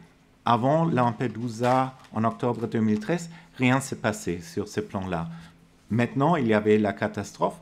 Après, quelque chose s'est passé. La même chose est avec l'arrêt à Tarachel. Ça concernait une famille afghane à 8 membres qui étaient venus vers l'Italie, Autriche, en Suisse. Et la Cour européenne des droits de l'homme a dit de retourner la famille sauf s'il n'y a pas de garantie qu'ils sont traités en ligne avec les droits fondamentaux. En Italie, on ne peut pas les retourner. Qu'est-ce que, normalement, dans un esprit humanitaire, devait se passer? La Suisse devait prendre la responsabilité. Qu'est-ce qu'a la Suisse fait, la Suisse officielle? Elle a tout fait pour retourner la famille en Italie, pour avoir des garanties. Alors, on a un jeu entre les États qui est responsable et tout est régné par ce point de vue de qu'on a perdu le contrôle sur la migration irrégulière. Alors là, il y a un grand problème que les règles juridiques, ils sont assez généreux, mais les États ne veulent pas les appliquer comme ils sont pensés à Bruxelles ou à Strasbourg. Là, il y a un problème d'application des règles qui sont là. Est-ce que, du coup, toujours dans cette idée d'essayer de trouver les bonnes recommandations qui viendraient des pratiques terrain vers peut-être les structures plus juridiques et plus internationales, est-ce que Bruxelles et les lois européennes vous ont apporté une amélioration? Et est-ce que, du point de vue de l'ONU et du HCR, on se dit qu'on sert de lien pour toujours encourager les États à prendre du recul par rapport à leur contexte politique et au contexte de réception de la migration pour pouvoir un peu temporiser les changements au niveau court-termiste, en fait. Est-ce que vous, déjà, en tant qu'acteur, vous diriez que Bruxelles et les institutions internationales vous aident ou au contraire, tout ça est trop loin des réalités? Alors, moi je ne crois pas que c'est trop loin de la réalité, mais c'est très visionnaire et dans le contexte politique quotidien avec les élections, avec tous les débats qui sont plutôt nationalisés que européennes ou internationales, on a toujours le problème que les règles qui sont là, on doit toujours trouver le bon moment pour faire monter ces idées, parce que pas avant les élections, pas directement après les élections, parce que là, il y a tout le contexte politique qui doit se mettre en place, qui doit trouver des sujets. Alors, on doit toujours un peu jouer avec ces règles pour voir qu'est-ce qui se passe vraiment dans le contexte politique national pour faire monter les idées de Bruxelles, de Strasbourg, de la Convention européenne des droits de l'homme, de la Convention de 51 sur les réfugiés, parce qu'on a tout là, mais il y a un problème d'application. Ouais, il y a clairement une limite aujourd'hui à invoquer une loi européenne ou la Convention européenne des droits de l'homme, qui est celle justement de la montée d'un discours contre les dispositions légales qui ne sont pas suisses, mais qui viennent du droit international. Et je pense que ça, c'est une limite qui croît. Et pour l'instant, j'espère que personne se censure à invoquer ces lois-là, mais c'est vraiment le contexte politique qui fait que ça devient de plus en plus dur d'invoquer ces droits-là. Moi, après, je pense que la solution, elle n'est pas que... Enfin, le problème, il n'est pas que juridique. Hein. Les droits, c'est pas l'alpha et l'oméga de la situation actuelle. Je pense qu'il y a aussi un problème de perception des migrants, d'absence de rencontre entre la population suisse et les migrants, d'isolation croissante des migrants dans des centres, même si ce n'est pas de la rétention, les centres d'hébergement sont de plus en plus à l'écart. Et puis je pense que tout ça crée un climat qui après se reflète dans les dispositions légales.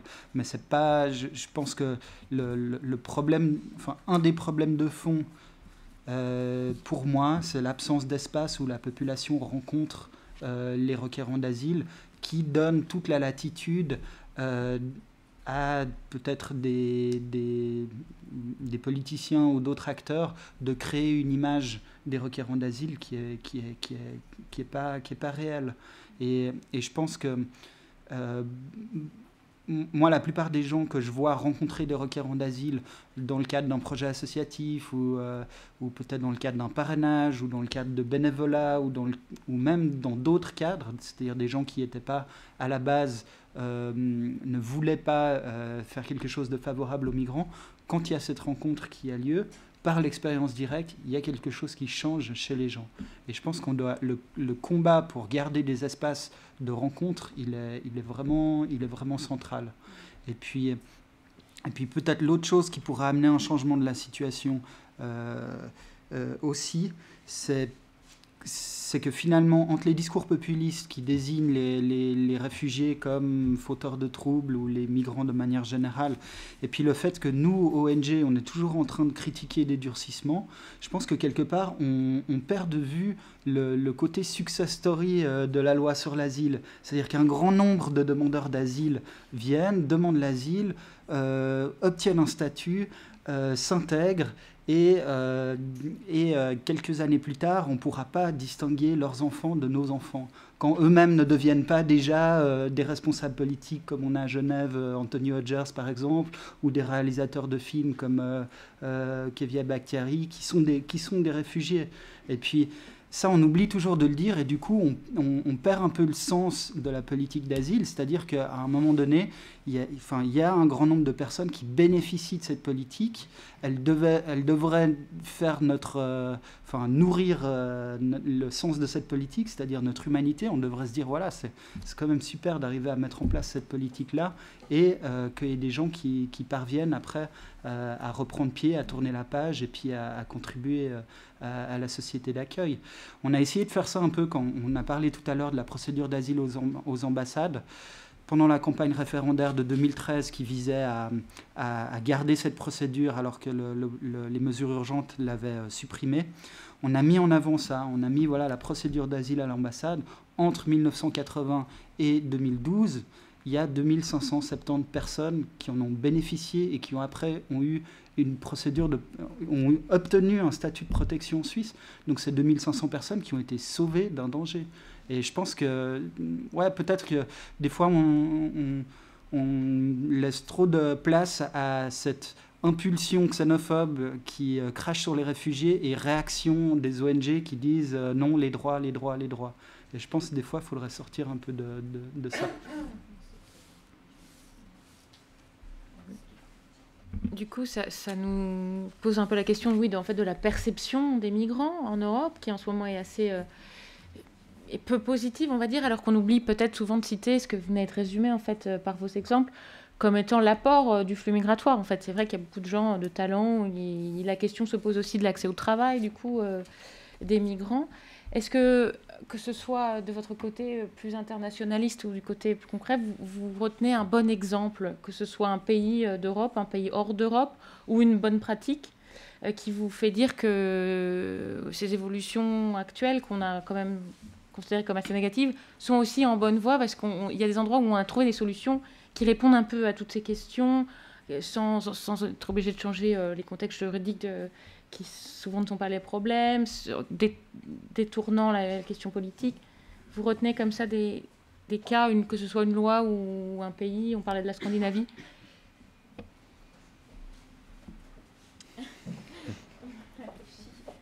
Peut-être un exemple d'une petite commune dans les Grisons qui a décidé d'utiliser la force disponible de travail des requérants d'asile pour les mettre au contact avec la population et puis procéder à un travail qui est essentiellement travail de nettoyage de forêts, de chemins forestiers, etc. dans cette commune. Le résultat, c'est que à la fois les requérants d'asile, même si c'était pas leur travail à la base, puisque évidemment, certains sont sans doute médecins, enseignantes, d'autres peut-être avaient pas forcément de formation, mais disons que se sont retrouvés tous à faire ce travail, ont pu partager des expériences positives avec la population locale.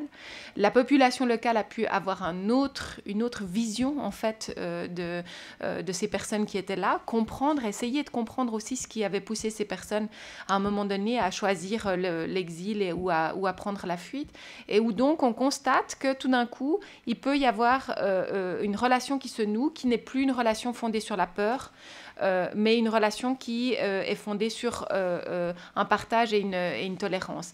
Et je pense que ce type d'exemple devrait être plus connu et plus médiatisé, notamment parce qu'on le voit, ensuite, il y a des réactions extrêmement virulente de la part de la population dans des communes quand tout d'un coup il s'agit d'ouvrir un centre avec plusieurs centaines de personnes, de requérants d'asile qui vont être abritées dans un centre. On voit tout d'un coup toute la population du village qui se mobilise, qui dit non, quelle horreur, on va avoir des dealers, on va avoir des trafiquants d'enfants, etc.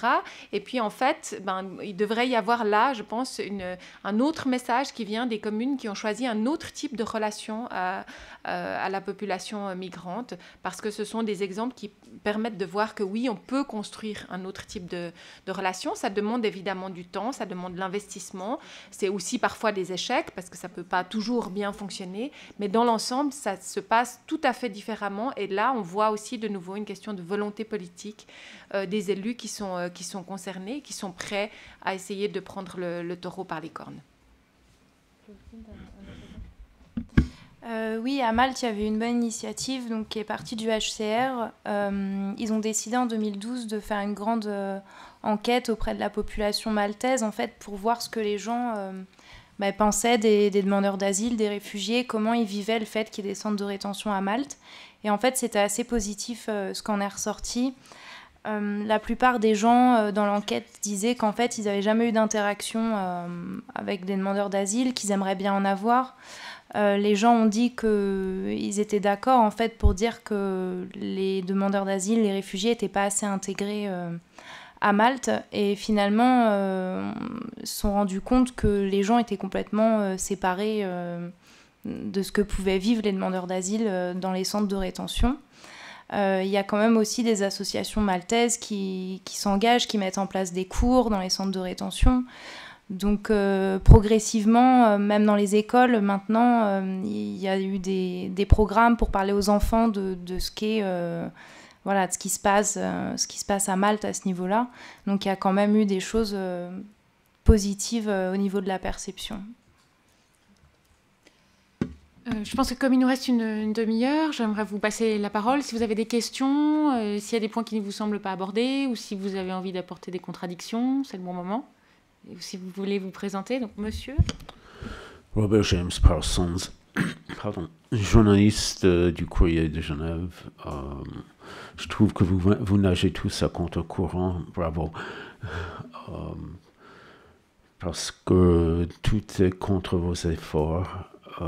J'aimerais bien savoir jusqu'à quel point vous êtes en contact avec des gens, des organisations qui traquent quand même le fond, c'est-à-dire la situation politique et guerrière qui crée ces migrations et qui sont tellement horribles que les gens sont prêts à se sacrifier la vie plutôt que de rester là sur place. Parce que ça, pour moi, ça exprime, ce qu'on voit, ça exprime un désespoir poussé au point où les gens sont convaincus qu'ils n'ont absolument plus rien à perdre.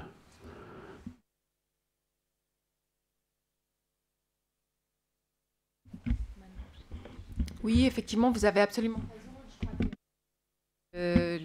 Le fait que les gens soient prêts à s'embarquer pour traverser la mer Méditerranée sans savoir non plus dans quelles conditions ils vont arriver, s'ils vont arriver et dans quelles conditions ils vont arriver, montre qu'il y a certainement une situation complètement désespérée de ces personnes qui prennent un risque qu'on peut considérer comme inimaginable, qui dépensent des sommes absolument astronomiques pour payer les passeurs. On pourrait très bien se demander, mais enfin, je veux dire, ça coûte bien plus cher de faire ça que de prendre n'importe quel avion entre la Turquie et n'importe quel pays européen. Sauf que, effectivement, ces personnes ne peuvent pas prendre un avion entre la Turquie et un pays européen. Donc, on se retrouve effectivement une fois de plus confronté à cette question de possibilité d'un accès légal à une procédure d'asile qui permettrait de ne pas se lancer dans ce voyage périlleux et de quand même trouver une réponse à cette situation qui est désespérée. Donc oui, vous avez tout à fait raison, le désespoir doit être très élevé au point de prendre ce type de risque. Je ne sais pas si vous voulez ajouter. Je suis absolument d'accord avec toutes ces précisions. Peut-être je veux simplement partager avec vous le témoignage d'une réfugiée somalienne que j'ai rencontrée à Malte, qui disait, quand je vais parler avec elle, elle parlait l'anglais très, très, très bien. Elle m'expliquait les horreurs qu'elle avait souffert. Et quand je lui ai demandé si c'était vraiment la peine de venir en Europe, et toutes les choses qu'elle a rencontrées en Europe, toutes les difficultés, elle m'a dit, c'est pas... Quand je quittais la Somalie, je ne pensais pas en ça que je rencontrerais à la fin de mon voyage. Je pensais dans les horreurs que j'ai quittées dans mon pays. Et je pense que c'est ça, c'est la situation. On parle parfois dans les contextes des sauvetages en mer. Certains voix en Europe avaient parlé que si on menait commençait cette opération, ça pourrait faire une espèce de pull factor, d'encourager les personnes à prendre ce voyage avec l'espoir d'être sauvés. Mais nous pensons plutôt dans le push factor, les situations dans leur pays d'origine qui les poussent à quitter là et de trouver une autre chose. Parfois, ils savent très bien les dangers, parfois non. Parfois, ils ne les connaissent pas, mais parfois, ils savent très bien ce qu'ils vont trouver, mais ça ne les décourage pas. Et un dernier mot sur cette idée qu'on peut décourager les gens en les laissant mourir. D'abord, c'est une idée immorale. Penser qu'on doit laisser les gens se noyer pour décourager les autres. Mais c'est aussi futile parce que les gens ne vont pas être découragés. Ils vont continuer à essayer de venir parce qu'ils n'ont pas le choix. Soit la misère ou la guerre, les violations des droits humains, la torture. Ils ne peuvent pas rentrer chez eux. Et à cause de ça, ils vont continuer avec leur voyage. C'est pour ça que je suis bien d'accord avec Manon Chic. Il faut avoir des voies légales pour que les réfugiés puissent venir en Europe d'une manière ordonnée, légale et sûre. Je voulais ajouter quelque chose. Qu'est-ce qui est nécessaire dans la discussion? C'est un peu plus, comme William le dit, de réalisme. Qu'est-ce qui va se passer avec les gens? Parce que toute la formule miraculeuse pour aider des gens, ça ne va pas aboutir à une solution pour tout le monde. Et vraiment d'être plus réaliste qu'il y a des gens qui vont partir. Et moi, j'ai lu un bouquin de littérature de Taha Benjeloun qui s'appelle « Partir ». Et ça montre l'esprit de partir en Maroc.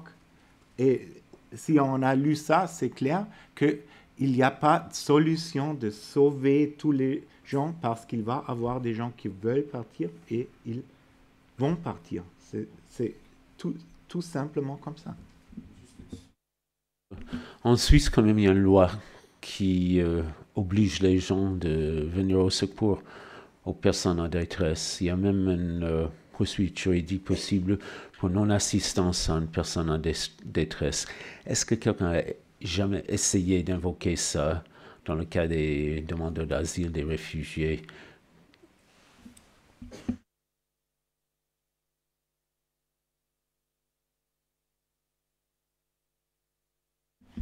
Juste pour reformuler, donc vous disiez qu'il y avait, il existe en Suisse une obligation de secourir les personnes en danger. Et donc, si vous voulez savoir si ça avait été utilisé comme recours par des associations dans le cas, par exemple, de rejet de demande. Oui, justement, parce que moi, je pourrais être poursuivi pour non-assistance à une personne en détresse.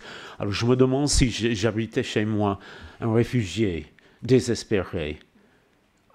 Et ensuite, sûrement, je serais poursuivi pour ça. Mais est-ce que je pourrais invoquer l'idée la loi qui m'oblige à assister à venir en assistance à quelqu'un qui est en détresse, manifestement.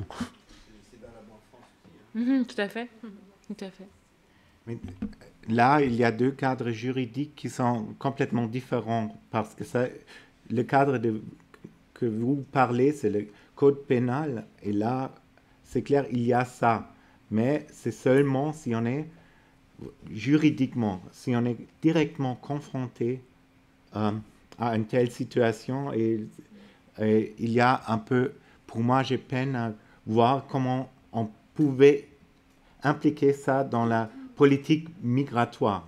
C'est assez souvent utilisé comme argument par des ONG, comme aussi OSA, aussi ProAsile, France Terre d'Asile, des autres ONG. On a dit, mais c'est comme ça, c'est comme un acte qui normalement est dans le code pénal pénalisé si on n'aide pas, mais on ne pouvait pas directement l'impliquer dans la politique migratoire parce que c'est dans le code pénal. Alors, on n'a pas une obligation du droit fondamental vraiment dans les cas individuels. C'est ça le problème.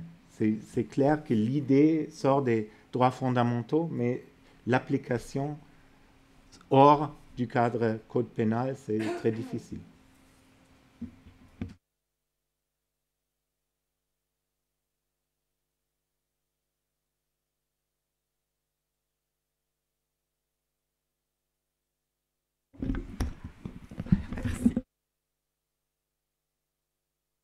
On dit que ces réfugiés de 9h du matin à 7h du soir, ils peuvent sortir de l'endroit où on les détient. Qu'est-ce qu'ils font toute la journée? Il faudrait trouver aussi un moyen de les occuper. Je ne sais pas, certains pourraient donner des cours aux enfants puisqu'il y a des enfants. D'autres pourraient prendre des cours de langue avec ceux qui connaissent les langues. Enfin, ils sont lâchés dans la ville, ils sont lâchés dans les villes. Et que font-ils? Que font certains, hein? Moi, je sais, mais...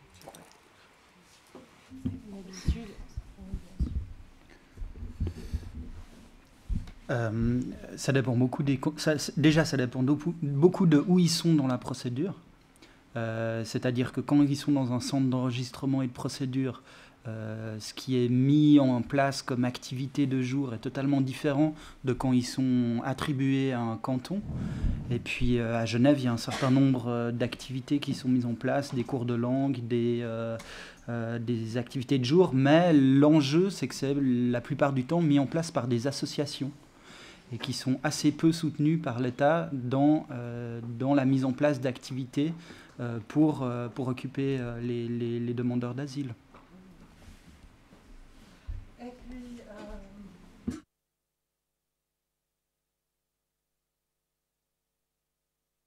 Par exemple, en Afrique du Nord, etc. On ne pourrait pas leur donner des bouées de sauvetage? Il y aurait peut-être moins de morts. Oui, ça aussi, c'est des associations qui pourraient s'en occuper, je ne sais pas.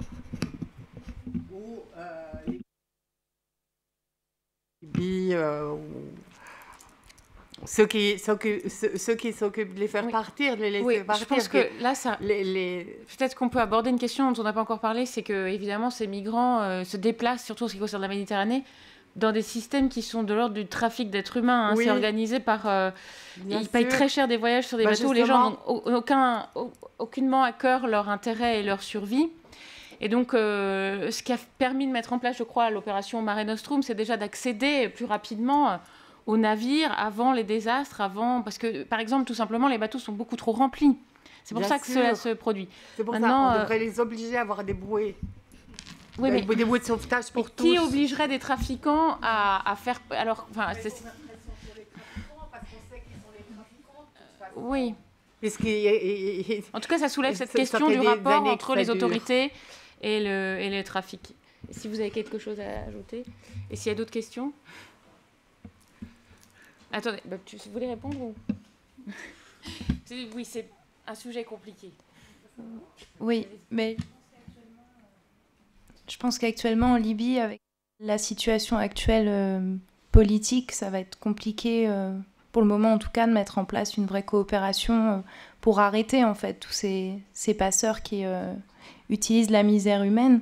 Mais pour l'instant, équiper les bateaux de GS sauvetage, etc., c'est un peu, quasiment impossible, puisque, comme elle le disait, ça passe par des trafiquants, donc ça va être compliqué. Tout le monde sait qui sont les trafiquants, ils font ce trafic-là depuis des années. Alors sur place, tout le monde le sait. Alors il n'y a qu'à les obliger à... Ah oui, puisqu'ils payent leur passage sur les... En tout cas, ça pose aussi, je pense, on pourrait rebondir là-dessus, la question du rapport entre les autorités ici d'accueil et les gouvernements locaux. Oui. C'est vrai qu'on n'a pas pu parler de cette question. J'en parlais avec beaucoup de collègues journalistes africains qui disent on est toujours content d'entendre des débats où on appelle les gouvernements européens à se responsabiliser, mais on entend peu aussi d'appels aux gouvernements africains à se responsabiliser. Et c'est vrai qu'on ne peut pas lutter contre le trafic de déplacement d'êtres humains si ce n'est pas dans les pays de départ. Mais bon, ce n'est pas là que vous agissez, en tout cas. Vous agissez à la réception. Évidemment. On va passer la parole. Mon nom, en fait, j'ai oublié. Oui. Mon nom, Eliane Stein. Je suis journaliste indépendante. D'une part, et d'autre part, j'ai ma propre ONG. J'ai le droit des animaux en relation.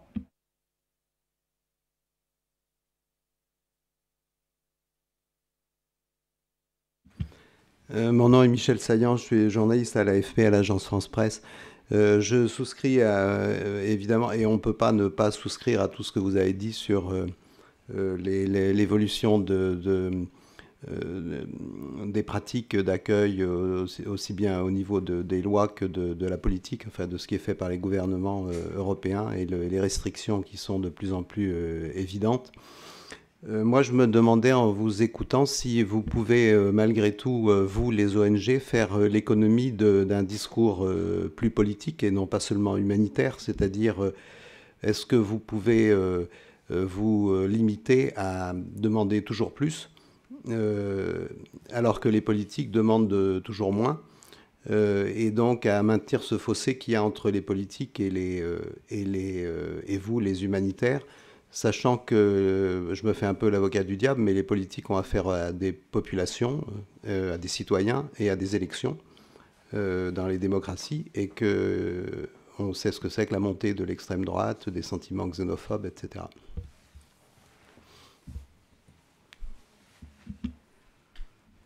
Oui, Amnesty est pas une organisation humanitaire, donc on est effectivement bien placé pour critiquer justement des politiques, dans le sens où ensuite on n'est pas ceux qui vont bénéficier d'argent de gouvernement pour mettre en œuvre des plans, que ce soit de sauvetage ou d'accueil, etc.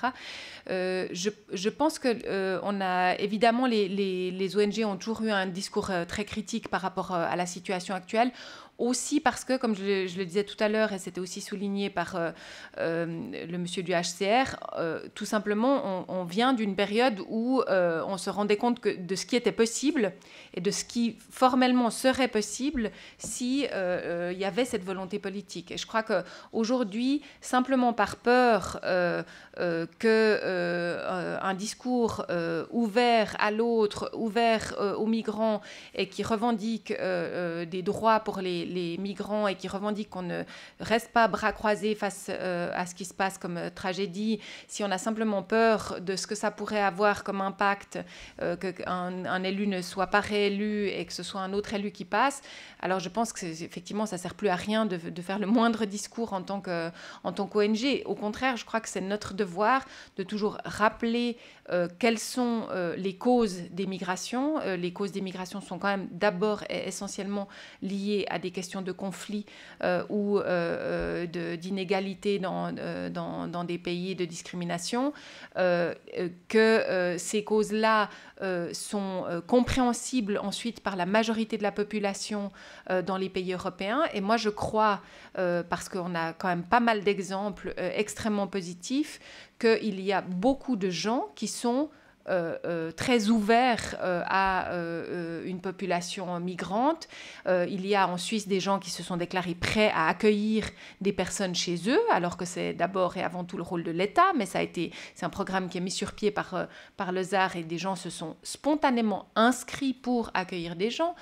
Donc on voit qu'il y a aussi une partie de la population qui n'est pas d'accord avec ce laisser-faire de l'Union européenne et des pays européens et qui pense qu'il faut aujourd'hui que l'Europe joue ce rôle d'accueil. Alors évidemment, on ne les entend pas beaucoup, ce n'est pas eux forcément qui sont les personnes qui sont en ce moment les personnes élues et qui décident, mais je crois que c'est extrêmement important de ne pas agir uniquement dans la peur de ce qui pourrait arriver si on a un discours qui revendique le respect des droits. Je crois qu'au contraire, c'est vraiment le rôle des ONG de chaque fois que c'est possible, rappeler que nous sommes ici dans une question de respect de la dignité humaine, de respect de la vie humaine, et que s'il s'agissait de n'importe quelle autre tragédie qui provoque des centaines de morts en l'espace de quelques semaines, ça fait longtemps que tout le monde aurait exigé que les pays se mobilisent et interviennent. Et puis parce que ce sont des personnes dont nous ne connaissons pas les noms et puis pas le pays d'origine et qu'elles ont le tort de ne pas avoir la même couleur de peau que nous, eh bien on peut se permettre de les mépriser. Je crois que ça c'est vraiment essentiel de toujours tenir ce discours et rappeler cette responsabilité.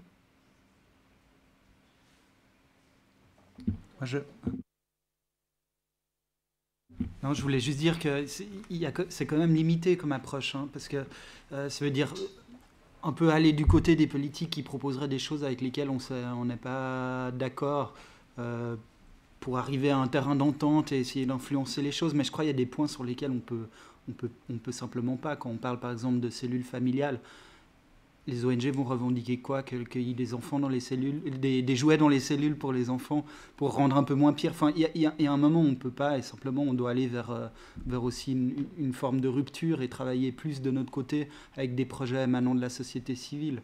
Mais on ne peut pas non plus... Oui, pardon, moi ce que je voulais dire, c'est est-ce que les ONG n'ont pas aussi des propositions d'ordre politique à faire? C'est-à-dire, est-ce qu'il n'y a pas des solutions politiques et pas seulement des solutions ou des demandes humanitaires? C'était surtout ça ma demande. Oui.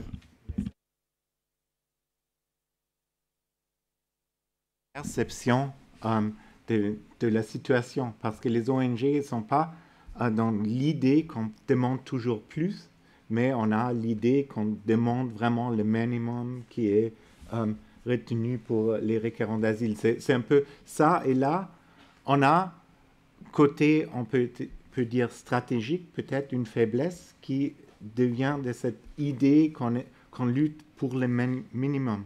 C'est plutôt ça. Moi, je vois, comme Aldo a dit avant, si on est toujours avec droit, on n'est pas vraiment tenu très sérieusement dans la politique. Et ça, là, stratégiquement, c'est sûr qu'il y a des possibilités qui ne sont pas encore découvertes.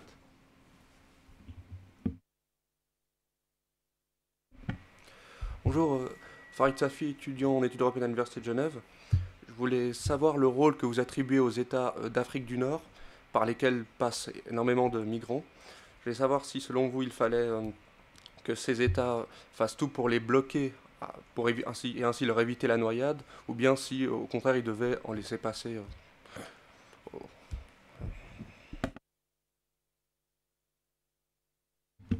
Alors, si William Spindler serait encore là, il allait répondre.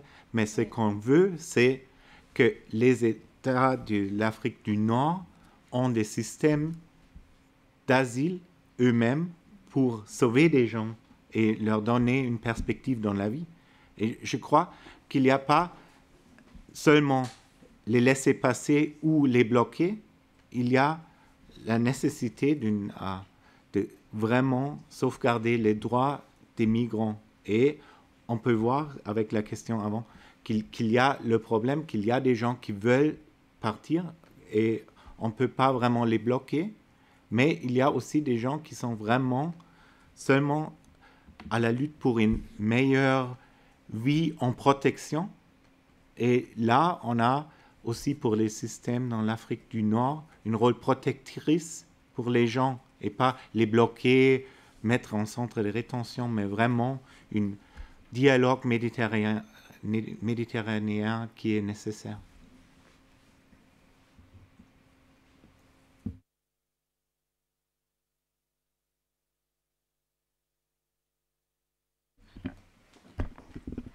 Merci. Je suis Anna Balcázar, je suis aussi étudiante de master et je voudrais savoir les stades après la demande d'asile.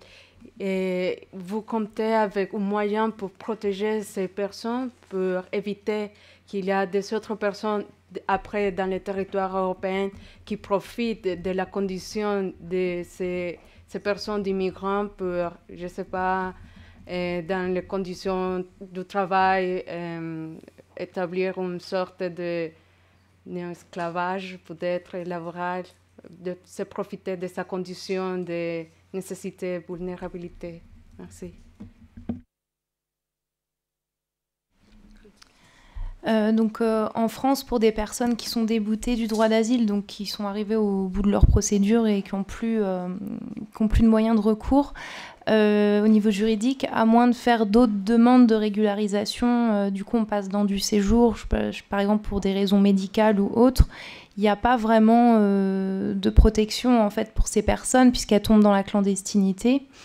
Effectivement, il y a le problème, notamment pour certaines femmes qui peuvent se retrouver dans des réseaux ou autres. Après, il y a des associations spécialisées quand même qui travaillent là-dessus. Et il y a quand même des moyens, mais c'est vrai que ces personnes en fait, qui sont sans statut, c'est aussi un vrai problème. Et il n'y a pas vraiment de solution miracle. Après, les gens partent dans d'autres pays, on ne sait pas vraiment ce qu'ils deviennent. Donc, en tout cas, en France, pour l'instant, il n'y a pas de solution pour ces personnes.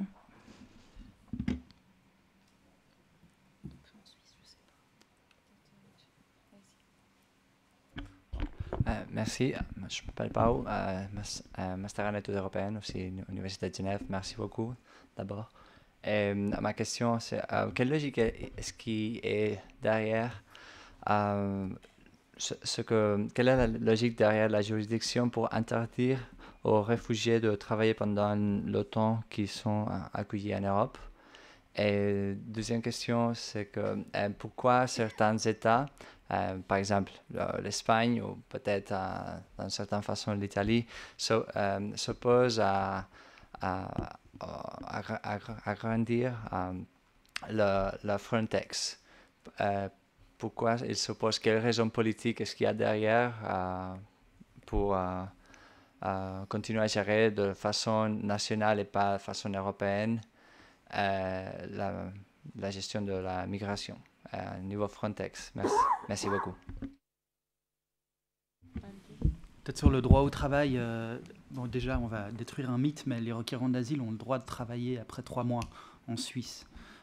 L'obstacle, c'est plutôt la possibilité d'accéder au marché du travail quand on ne parle pas la langue et quand on vient d'une culture différente, quand on est éventuellement traumatisé. Enfin voilà, c'est plutôt de cet ordre-là l'obstacle majeur. Après, il y a d'autres obstacles administratifs. Par exemple, un demandeur d'asile doit rembourser pour un certain montant l'aide qu'on lui a donnée, et s'il veut travailler, il y a 10% de son salaire qui est prélevé pour qu'il rembourse une taxe spéciale. Donc c'est pas franchement incitatif. Mais en Suisse, ils peuvent travailler, mais voilà, l'obstacle se situe plutôt au niveau de l'incitation et du marché du travail. Et je voulais dire un autre truc, mais j'ai oublié. Donc, ce sera... La logique derrière, c'était une logique de l'abus. On avait l'idée que les requérants d'asile sont ici en Europe abusivement, et c'est pour ça qu'on voulait les bloquer du marché du travail. Mais ça, vraiment, dans presque tous les pays, on n'a plus ça. On a plutôt les obstacles administratifs que les obstacles légaux pour l'accès au marché du travail.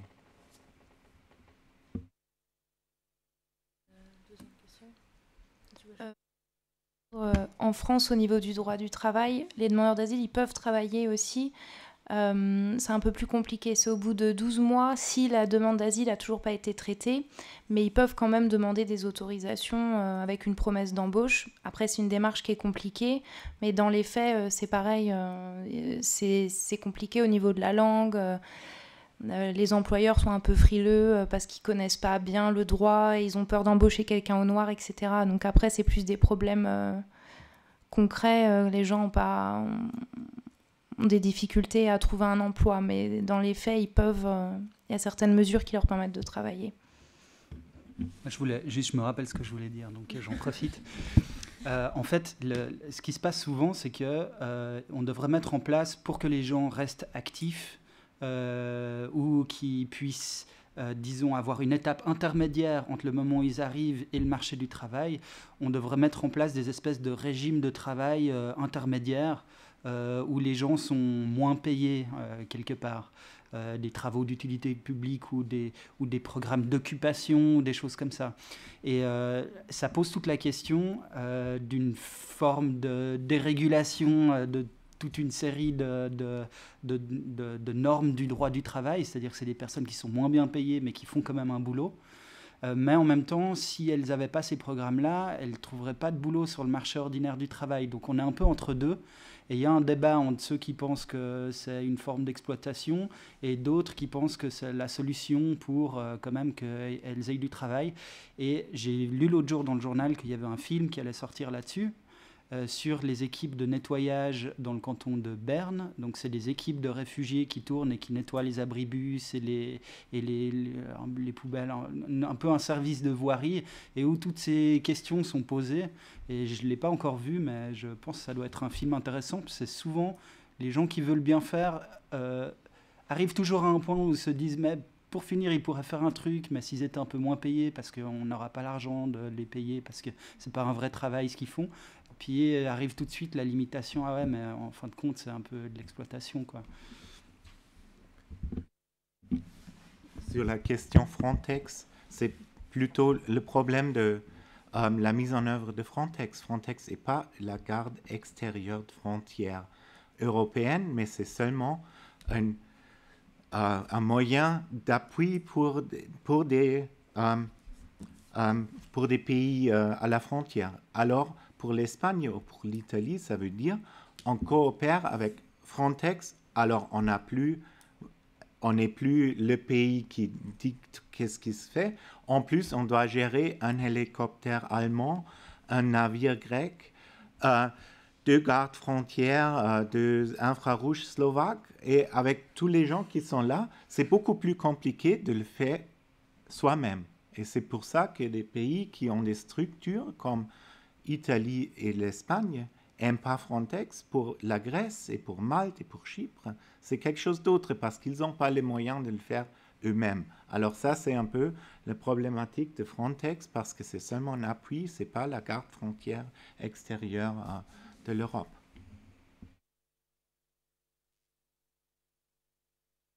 On s'approche un peu de la fin. Peut-être il reste beaucoup de questions.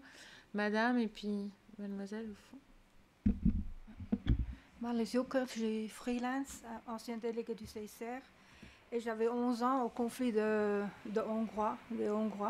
Et je me souviens très bien parce qu'on traitait ça à l'école. Et à mon avis, on ne peut pas comparer le passé au présent. Parce que la situation est complètement différente. On ne peut pas la vie à l'époque que maintenant. Et aussi, le conflit était, à l'époque, les conventions de Genève étaient applicables. Et ils avaient le statut clair de réfugiés. Et je pense qu'aujourd'hui, moi aussi, actuellement, ce qui se passe en Méditerranée,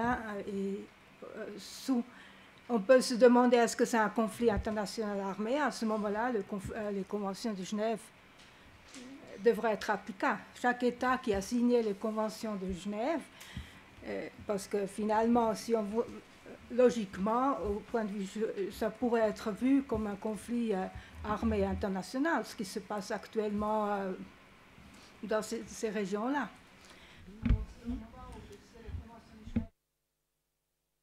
Devrait être applicable, et sous les conventions de Genève, il y a aussi pour les naufragés de guerre. C'est peut-être aussi un moyen de rechercher, de rafraîchir un peu la mémoire concernant ce qui est faisable et ce qui n'est pas faisable. Et des solutions, parce que en fait, les bases existent. Oui, les personnes qui prennent la fuite en ce moment et qui se retrouvent sur des navires, pour une grande partie d'entre eux, sont effectivement concernés par les conventions de Genève, puisque ce sont des personnes qui quittent des pays en crise, comme la Syrie, qui est un pays en guerre, et qui quittent aussi l'Érythrée, où ils sont victimes de persécutions. Donc en fait, le problème n'est pas tant est-ce qu'ils vont ou pas obtenir le statut de réfugié, parce qu'en fait, une grande partie d'entre eux, quand ils sont dans la possibilité de déposer une demande d'asile, obtiennent effectivement le statut de réfugié. On le voit aussi en Suisse avec les Syriens, même si la Suisse a cette formule un peu étrange de séparer les personnes qui obtiennent un statut de réfugié des personnes qui obtiennent une admission provisoire. Donc on a du coup beaucoup de Syriens qui ne sont pas renvoyés parce qu'ils ne peuvent pas être renvoyés en Syrie, mais en fait qui sont seulement admis provisoires.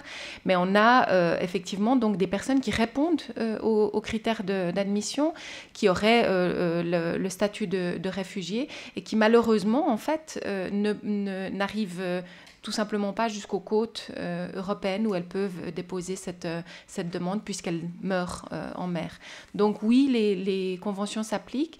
Et puis je crois que je faisais tout à l'heure ce parallèle pas pour essayer de dire que la situation était moins grave à l'époque ou plus grave aujourd'hui.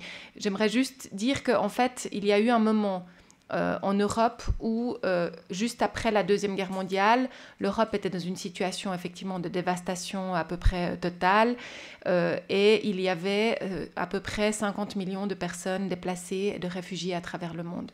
Aujourd'hui, nous ne sommes pas dans une situation de dévastation totale, mais nous sommes de nouveau à un peu plus que 50 millions de personnes déplacées ou réfugiées à travers le monde. Ce qui est un chiffre absolument gigantesque. Et dans ce sens-là, certes, la situation n'est pas comparable avec la situation de l'époque, avec la situation de l'Union soviétique, etc. Mais on est dans une situation, même si la population mondiale a augmenté depuis la fin de la Deuxième Guerre mondiale, mais on est dans une situation où on est dans un chiffre comparable à une situation post-guerre qui est extrêmement préoccupante et qui exige donc des mesures de la part des États.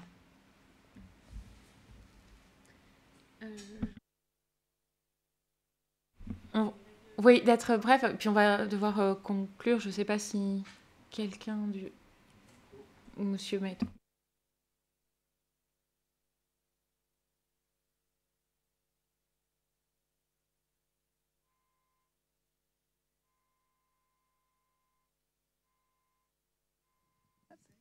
Oui, allô. Bon, ça a l'air de marcher. Mia Marie Olsen de la Cité de la Solidarité Internationale. Je souhaitais juste poser une petite question assez pragmatique finalement concernant les réfugiés ou les demandeurs d'asile qui viennent et qui finalement viennent de conflits extrêmement meurtrières. Ils ont vu des choses absolument horribles et qui se trouvent aujourd'hui traumatisés, notamment, je ne sais pas, avec les SPT ou autres, et qui ont perdu la mémoire, qui ne peuvent pas forcément constituer une demande d'asile qui tient la route, parce que finalement, ils n'ont pas tous les détails, ils ne s'en souviennent pas. Si mes souvenirs sont bons et si je ne me trompe pas, Madame Terrien me corrigerait si nécessaire. Il me semble qu'il n'y a pas tellement de prise en charge en France à ce niveau-là. Je souhaitais juste savoir si en Suisse c'est pareil, les mêmes difficultés qu'on rencontre, ou si ce système prend un petit peu plus en charge ces personnes-là. Donc c'est vrai qu'en fait le public demandeur d'asile, pour la plupart, c'est un public qui est en grande souffrance psychologique, avec effectivement des pertes de mémoire ou des stress post-traumatiques. En France, il y a des centres spécialisés comme le centre Primo Levi qui travaille sur ces questions d'accompagnement, même en parallèle de la procédure d'asile, pour préparer les gens à raconter leur histoire, parce que raconter une histoire aussi traumatisante devant un officier de protection, c'est pas forcément simple.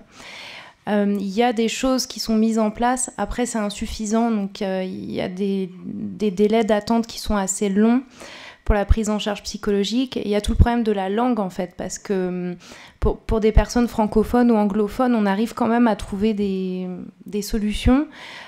Pour des personnes qui parlent tigrinya ou swahili, c'est un peu compliqué de trouver des psychiatres qui sont disponibles tout de suite. Donc c'est assez compliqué.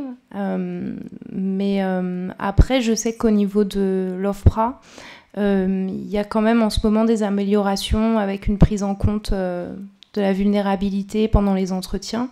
Donc il y a quand même des choses qui sont faites. Après, c'est vrai que voilà, les délais d'attente sont assez long. Et en Suisse, je ne sais pas. De toute façon, le délai long, c'est inhérent à la maladie psychique, enfin au problème de santé mentale qui peut mettre du temps à sortir et qui demande une relation de confiance avec un thérapeute pour pouvoir être exprimé.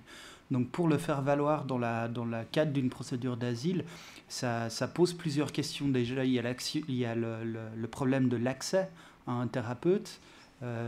Dans certains cantons, il y a peut-être moins d'associations ou de structures qui s'en occupent. Bon, à Genève, il y a des centres médicaux qui peuvent aiguiller les requérants d'asile vers des spécialistes. Il y a le programme Santé Migrants. Il y a un centre pour les victimes de guerre et de torture aux hôpitaux universitaires genevois. Il y a des associations comme Appartenance ou Pluriel qui font vraiment du travail là-dessus. Donc il y a un réseau qui est assez dense. Mais malgré cela, il y a des personnes qui passent entre les gouttes. Pas plus tard qu'aujourd'hui, j'ai posté un recours sur cette question-là, où justement, c'était une personne qui, à son première audition, a fait un récit très détaillé, et deuxième audition, 2 ans après, était dans une confusion totale. Et heureusement, il y avait des rapports médicaux qui montraient qu'il avait un syndrome de stress post-traumatique. Mais voilà, il faut faire valoir ça. Il faut évidemment montrer des rapports médicaux à l'administration qui est censée juger du cas. Et puis souvent, il y a une espèce de controverse où on ne les croit pas. A priori, on ne les croit pas jusqu'à qu'on apporte un rapport médical. Un rapport d'un psychologue, ça ne suffit pas. Il faut un rapport d'un psychiatre, etc., etc. Et puis l'autre point que ça soulève, c'est que si on veut accélérer les procédures d'asile, ça va vouloir dire que les gens on va avoir une procédure beaucoup plus ramassée, peut-être plus isolée, et pour que ces problèmes médicaux-là sortent dans une procédure extrêmement courte, ça va être vraiment très délicat. Et je ne sais pas comment on va s'y prendre, comment ça se passe à Zurich actuellement dans la nouvelle procédure qui est testée, mais c'est déterminant parce qu'une personne qui est traumatisée et qui dit rien à son entretien, elle passe vraiment pour quelqu'un qui a aucun motif d'asile. Alors que peut-être on arrive à faire sortir la chose après plusieurs rendez-vous chez un psy, on se rend compte que la personne a vécu quelque chose d'affreux. Et c'est une des contradictions du droit d'asile, c'est que plus la personne est traumatisée, plus éventuellement elle va avoir des difficultés à raconter son histoire, et plus on va la prendre pour une menteuse. Donc c'est vraiment très délicat. Voilà, on arrive à la fin. Merci beaucoup pour votre intérêt, vos questions. Merci beaucoup à tous les intervenants, donc à Amnesty International, Manon Chic, le HCR, le CAR en France, le Centre social protestant et l'organisation suisse d'aide aux réfugiés. Puis merci beaucoup bien sûr au CIPAD pour toute cette organisation.